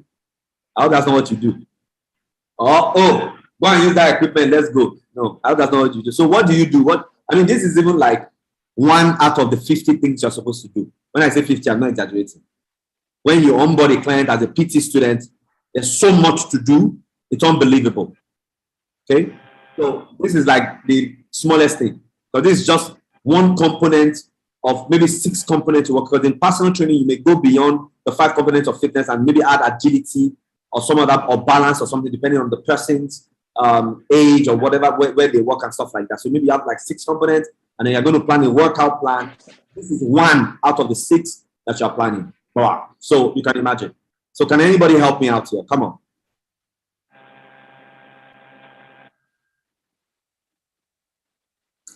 Okay. And maybe you are shy. I'll say you are shy. I'll just assume that you guys are just shy. They don't want to talk. Okay, so let me go. Let me give it a go. So basically, because Joe. Yeah, go ahead. You're asking for the heart rate zone to put them in, right? Yes, I'm saying based on what we've seen so far about our training zones, yeah, and then you have a client coming who is 72 years old. How do you apply the knowledge that you're learning now to a client that comes into your gym or signs up as a PT to lose weight because she wants to lose 10 kg? What do you do? That's basically the question. And I don't know, nobody's saying anything, even though the answer is right in their fronts. I don't know. No, I think it's zone 2. Okay, thank you very much. That's kind of what I wanted to hear. So what I want to hear is that, first of all, what I would do is determine the client's maximum heart rate. And how do you do that? You don't take a number 220 or 226 and subtract it from their age. No. That is old school. That is not what happens now. What you do is that you take 88% of their age and subtract that number from 206. That will give you their maximum heart rate. Now, based on that value, you then say, okay, this is their maximum heart rate. Now, look at what I did in number 2. In number 1, I determined the maximum heart rate. And I used the Gulati formula. And of course, Gulati formula is only for female, remember?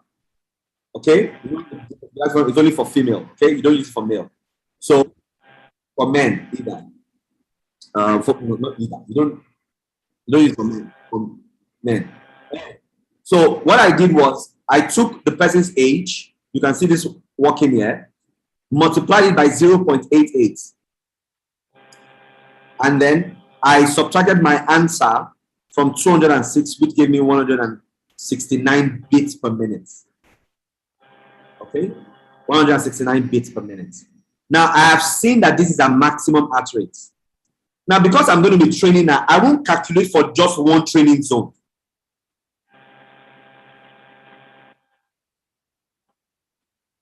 Okay, Ade, I will answer how you determine for male. That means you didn't get here on time. I've mentioned it earlier. I'll say it again. Just remind me in case I forget. But anyway, we're talking about a female now. So what I did was, what you should always first do when you have your client's maximum heart rate, of course, find out when the person's birthday is. If you take in a client in March 1st and their birthday is March 10th or 20th, don't bother. Use the new dates to calculate all this, okay? So basically, what I did was to say, let me get the training zones for each. Sorry, let me get the heart rate done for each zone. Zone 1, Zone 2, Zone 3, Zone 4, and Zone 5. So that I am not calculating every week.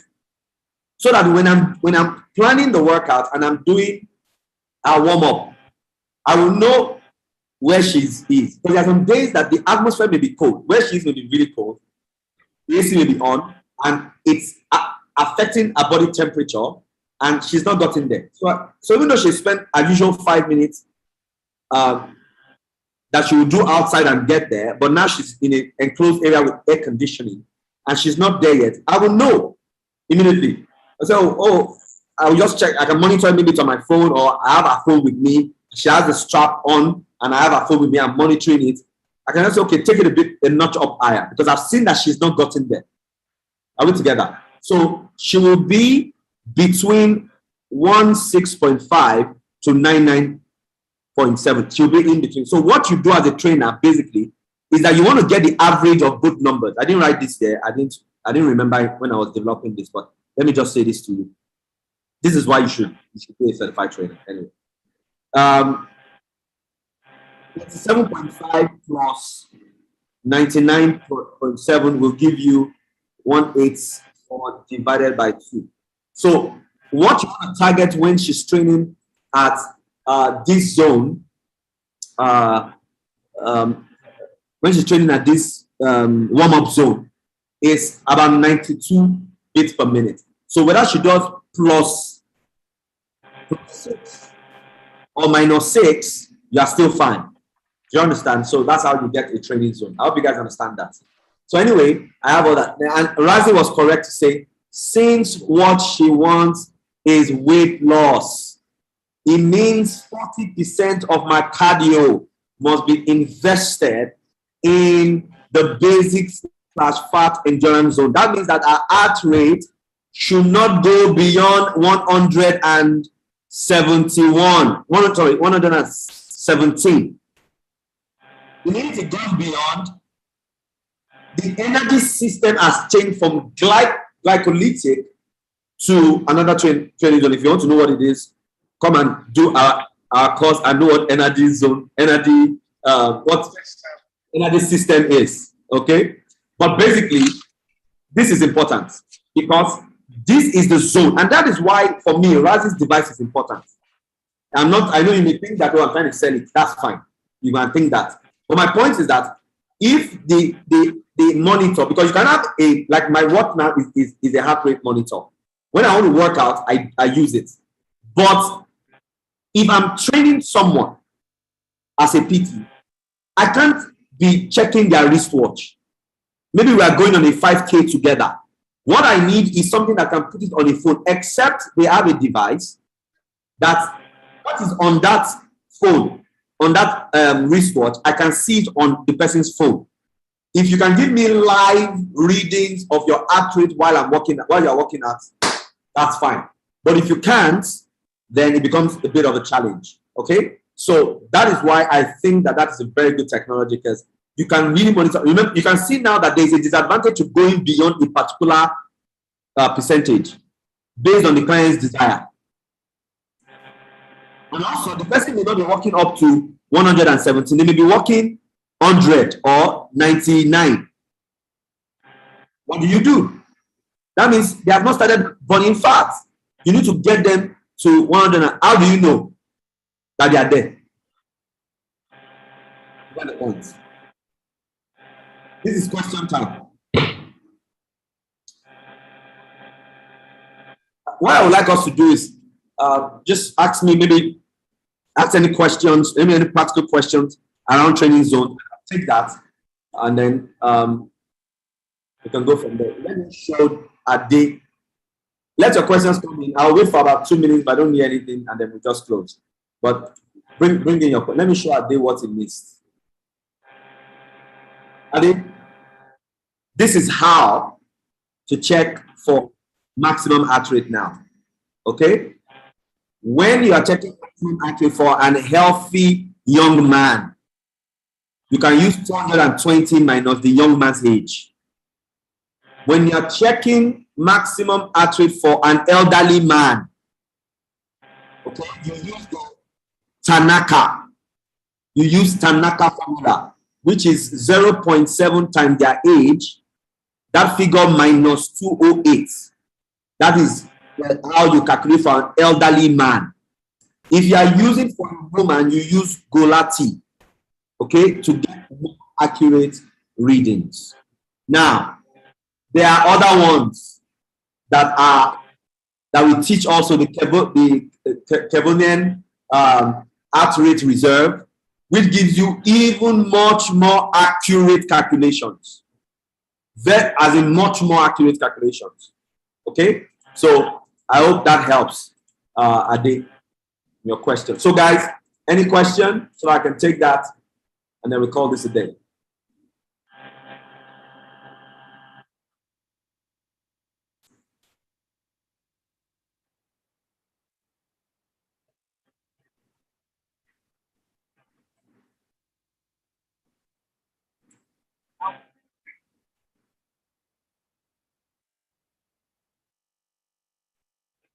Okay, let me start calling names. Nonsense. Any question? Baba Tunde. Baba Tope, sorry. No.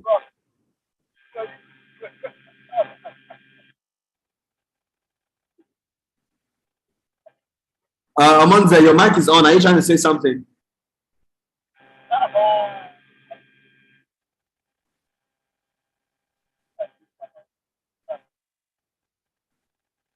Amonze, are you trying to say something? Okay, I guess his mic is just on. Okay.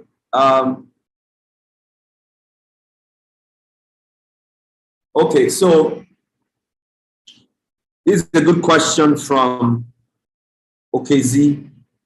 OKZ is asking, in case of a group class involving both sexes at different ages, how do you manage the training? So let me first say this. It is a difficult situation, but if you use Raz's design, Raz's tech, or Raz's strap, you can actually have those heart rates displayed on a screen so that you are seeing all the heart rates as they are working out. Okay? But I think another thing is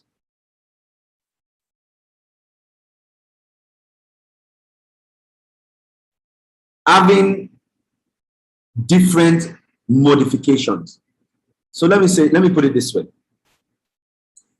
If you are going to have a group class, every workout you do must have at least 2 variations. At least.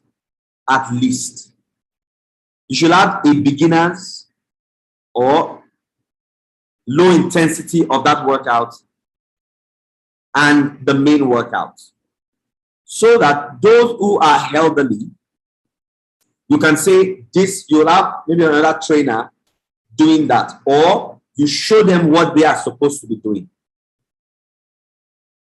And for me, this is one of the things that breaks my heart when I see like a lot of guys are doing it now, which is great, but when you see like a fitness event and one person is on stage, is doing all the moves, and there are no alternatives, in that sense, there are no other variations. Is it variation I should use now? I'm looking for the word. Modifiers? Yes, thank you. That's what I've been looking for since 1900. True. Yeah. You should have all the exercises in different modifications. So you have your exercise modified for a beginner, modified for a particular kind of player. So when you have a group class, you shouldn't just have a group class for group class sake. You should be able to arrange your class in a way that it, first of all, doesn't breathe disinterest. Because if people in front are not serious, people at the back will not be serious. So you can see that even you arrange your class, isn't it? So you put people that know the routine a bit more in front, Abby. Yeah, same thing. Put people that will be using a modified version of that workout in maybe on the left, so that everybody in that area is doing the same thing. So that as a trainer, you walk to these people, you say, let's go, one, and then you go to the other side and say, go, one, so that these people don't distract these people. Okay, it's part of your job to program plan the whole thing. So Amonze, no, it was Okeze that asked that question. Okeze, using technology helps. Having all of them strap up and you're watching on TV can work, but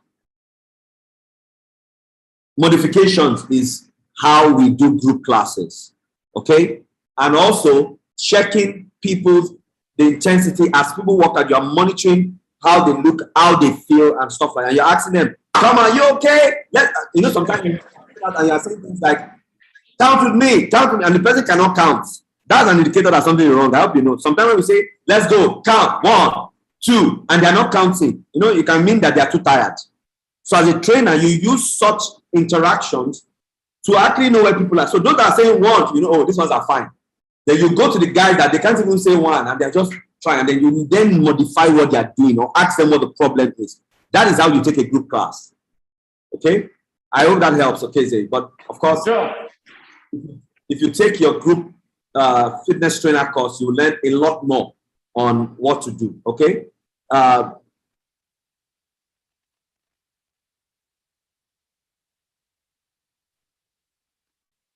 And they don't get all your clients to get Apple Watch. No.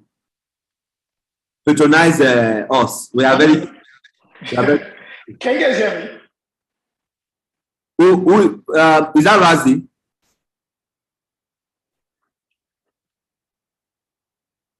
Is that Razi? Okay. Okay, anyway, so Apple Watches are quite expensive. I mean, they're quite expensive. But remember what I said? Hello? Fancy and fine. But as a trainer, getting a specific device for a specific thing is better than having a watch for everything. Okay? So getting a specific device for a specific thing is better. So they know it's my training. If I want to do any workout, I strap it on. Okay? And then when my trainer comes, Razi, can you put on your video or type on the typing section? You come up and you go off again.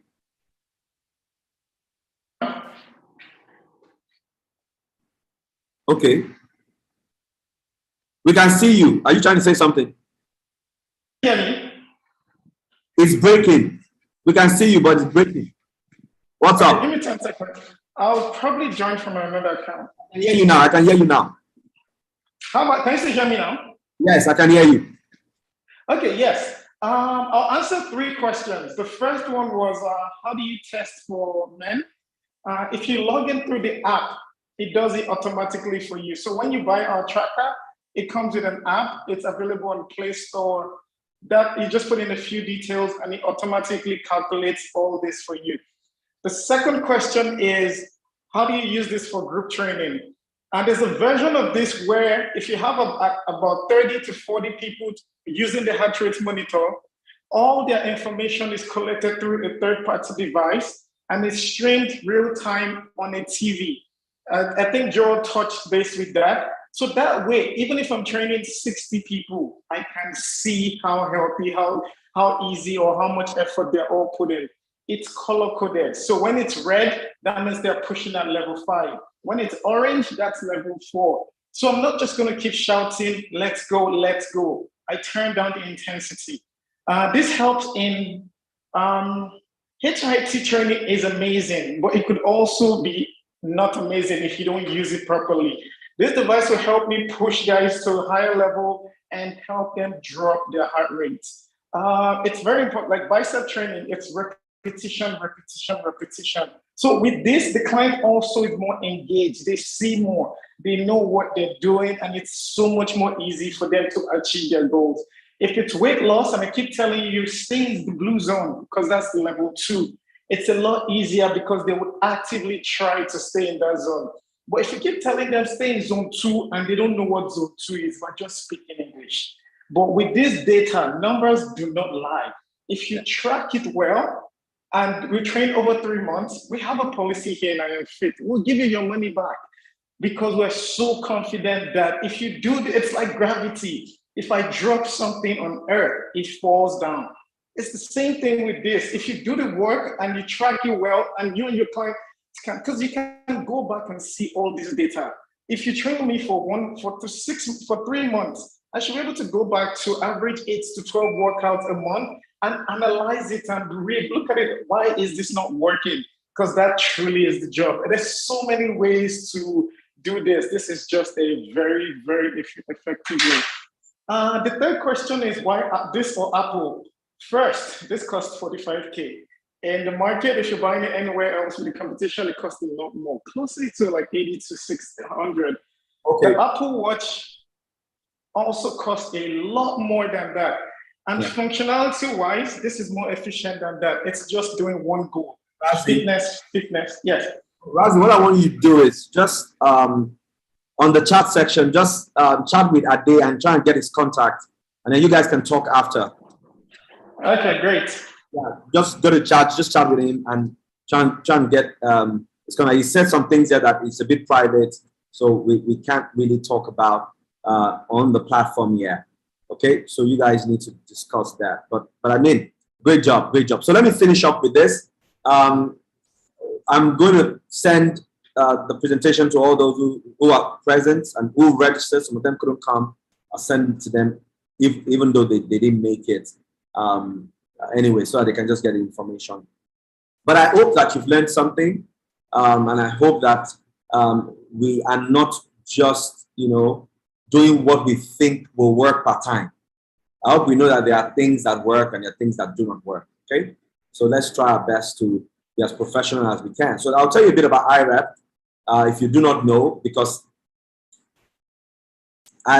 people have to get to the UK sometimes and then come back before they now know what I'm talking about now. So let me just tell you a bit about IREP. So all the qualifications we do are under the European qualification framework. It means that if I tell you that you're an L1 student, it means that anybody in Europe also has the same L1. So in some countries, let me explain, their L4 is their L2.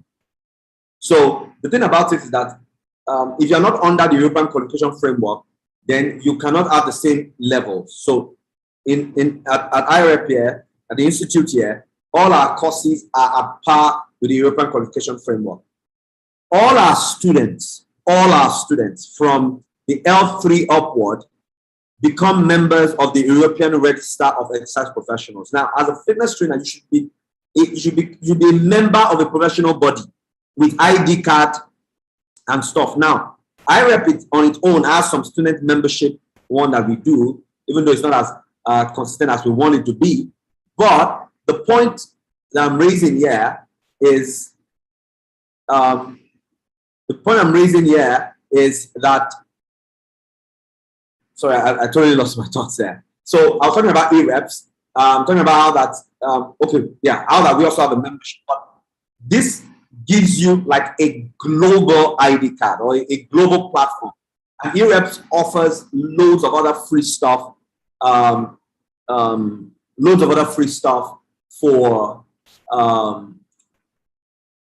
for trainers who are members of eReps. Okay, like FIBO. If you wanted to attend FIBO in Europe, you're going to get like a huge discount because you are an eRep student from IREP, basically. Okay. So yes, we are accredited internationally. Can you use your certificate abroad? Yes, yes, yes, yes. That's the whole essence of international accreditation. Okay. So IREP is an eReps approved training center. Okay, approved training center. Okay, let's not forget that. Also, let me just quickly tell you something.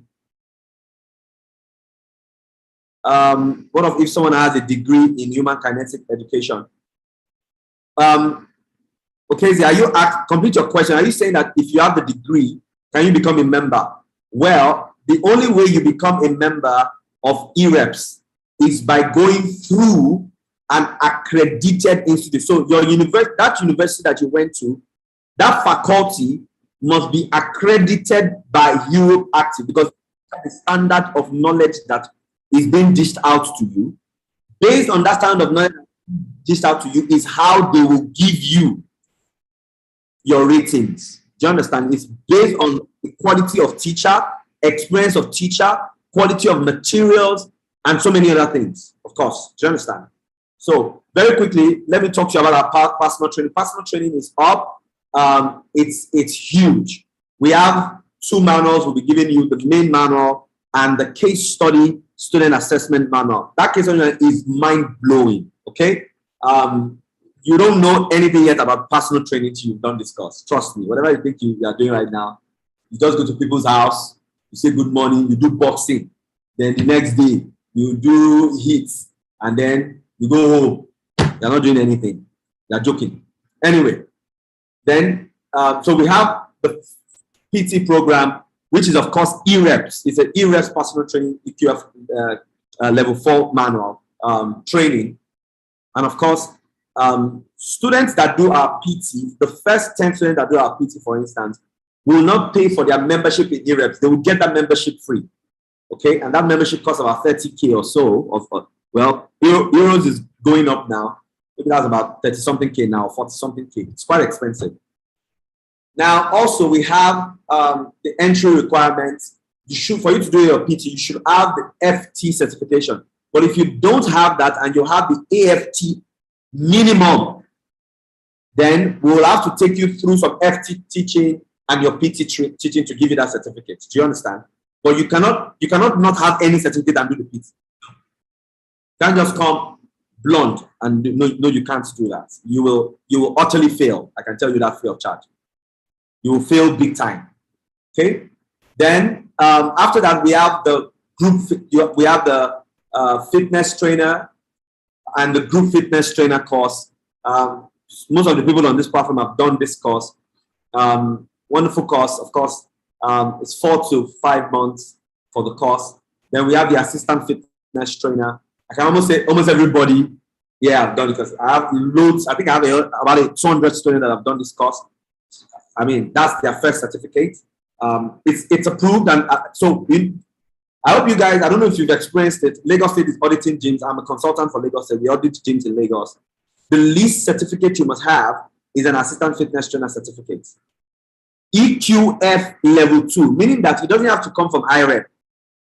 If you have a certificate that is accredited, it's a certificate that's accredited, and it's a minimum of L2, you're fine. You're fine, okay? This is fully done online. So the prices, assistant fitness trainer is 68,500. We have a 3-month pay small plan, and you do not have to pay any interest on the breaking of the payment. For the fitness trainer course or the group fitness trainer course, it's 4 months payment plan. You pay 50K every month and then 45K the last month. Personal trainer is 350. It's 150, 150, 50, 50. And you are done with your payment. So that's 5 months of paying. The reason why we've done this is to ensure that people can systematically pay for their certification. As they earn money as professionals, they can reinvest that money into certifications and grow in the industry. Now, a lot of people have told me, why can't the fitness trainer cost be like 50K? Assistant fitness trainer like 20K. Personal trainer cost like 70K. Well, that is why we are where we are in the industry. If you do not have world-class manuals developed by world-class people, it's not, the manuals are very expensive to even develop. The accreditations are in euros yearly, and you pay for each. So it's expensive to run an accredited school. And so if you want international certifications, you must pay for international training. See? Get the point. So that is all about this presentation. And I hope the information about the certifications was helpful. Thank you for everyone that joined and that came. I will definitely be sending you this slide, even if you didn't ask for it. Some people are asking some questions. I'll pause the recording and take those questions, okay? So I don't, because the video is already really long. I didn't want that to be this long, okay? 1 second. So let me answer some of the questions here. Somebody asked the question on, the first question was, if someone has a degree in human kinetics and health, what level should they start from? Fitness trainer. You start from a fitness trainer course and ensure that that human kinetics and health education, that, I apologize, is just from experience that I'm talking. Ensure that you are the one that read your book and got your degree yourself. As in, you went to class, you know, when you're writing your exam, you didn't do like this, you know stuff from the degree. Because I've had students, this, I'm not trying to put anybody down, I've had students that had this degree and they failed woefully their fitness trainer course because they thought, oh, you know, it's the same school. It's not like university. We will teach you, you can use us. Ask me any question in the midnight, my student, I answer them. You know, but during exam, you will face the wall. And everyone that has a certificate from IREP, I can beat my chest forever. They earned it. There are people that have done our courses and they don't have a certificate. They don't. I didn't give them a refund though. They've done the training, they write exam. After a particular time, start from scratch. So I always advise, if you know your onion and you are human kinetics and health education, that's fine. Start from fitness trainer. But if you don't, be humble. Start from assistant fitness trainer. That takes about 1 week to 1 month. Get it sorted. Move to fitness trainer and then move to personal trainer. That is what I did 10 years ago, 11 years ago in the UK. I first went to do, it was called Gym Basic then, EQF level 2, Gym Basic. I first went to do my Gym Basic in the UK. The next year, I did my fitness trainer. The next year, I did my MMA and gym management. The next year, I did my personal trainer. The next year, I did my master trainer. Those 4 certificates, GP referred training, is where I stopped my certifications. Okay? Well, am I still doing more just to keep myself up? Yes, but I used 4 years, 1 year after the other, year by year, to develop my knowledge. Nobody was chasing me. I was not employed with any gym that needed certification. But the first course I did in the UK, you don't have to believe, but I literally cried. I just felt so I've wasted, I don't know anything, basically. And people used to tell me, wow, I used to be a dance instructor. That's how I came into the industry. I used to have a dance group, and I had a dance group, someone that owned the gym said, wow. Come to my gym and come and be taking dance classes. And that's how I entered the fitness industry. I was just out of secondary school, trying to get into, waiting for my jam, those kind of things. And I was already working. It wasn't a lot of pay, but it was quite fulfilling because I loved what I did. But I thought I was helping people. I didn't know anything about the company. I didn't know anything. And I had the opportunity to travel. I did my first course. And I told myself, I will never, ever train someone without knowing what I'm doing again. Okay? So that's my story. And so you can have your human kinetics, that's fine. But human kinetics students come here and they leave here saying, wow, I can say that to you. Okay? So that's fine. But just, you know yourself. So take it based on yourself, because we don't let my people go at IREP. There's nothing like that. There's nothing like that here. So somebody also said, when is the next FT? Well, FT is running as I'm talking to you right now. There's a class actually going on that started 2 weeks ago. So you can join it right away. You know, FTs for 4 months, so you've not missed a lot. You can join. The manual is close to me, as I can show you. It's quite a bulky manual. This is it here. And so you can join that class anytime you want to. The physical class is on, and there's also an online class that I take personally. We use the Google Classroom for that right now. I think I have about 5 students up there. You can join that also, and then just pay your fees gradually. You can pay 50K this month, 50K the next month, and then just, you know, that way you know, okay, I'm not investing all that money at once. I can earn some salary, earn some money for my, you know, PT classes and pay gradually, and then you are developing yourself, okay? And that is why I'm passionate about, you know, just doing these courses every month. Sometimes I'm not able to do this. The plan is to get people that are certified in the industry that know what they are doing to do some of these seminars with us so that we keep ourselves abreast of things. So I think that's all the question there for now. So thank you, everyone. I would just want to encourage us, if you are not following us on Instagram, please help the brand grow. Tell your friends about the training. Tell them the importance of being certified. If I don't need to be white, I don't have to be a white man before you know the kind of training we give here. For Europe Active, we are the only accredited institute in West Africa. I don't know whether that makes any sense to you, but that is big in any way. I'm not trying to blow my own on. I'm saying you will have something in Nigeria here. Don't wait before somebody brings something from outside that gives the same thing before you cherish it, okay? There's something here that gives you world-class training. I'm an active fitness trainer, so I'm not just a bookie. I am also a trainer. I've trained people for years. I've done proper PT for years, not Kalo PT. I've been a certified master trainer for 9 of my years. I started my training about 11 more years ago, okay? So I kind of know what I'm doing. And so with my experience in the field and knowing my Nigerian market and the standard globally that we must have is how we teach you here at IRF, okay? So please join us when you can. The Asteroid number you have here is you can only reach us on WhatsApp on that. The email address is it. We're working on a new website, trying to do better and all that. So thank you, everyone, for everything. Razi's devices, put the price there. Razi's fitness tracker is available at iamfit.ng. That's on IG. His number is 09058013720. And the price is 45K. So thank you, everyone. Grateful for the time we've had together. And then till we see again next month. Next month, the seminar next month will not be for everyone. It will be only for those who are FT certified.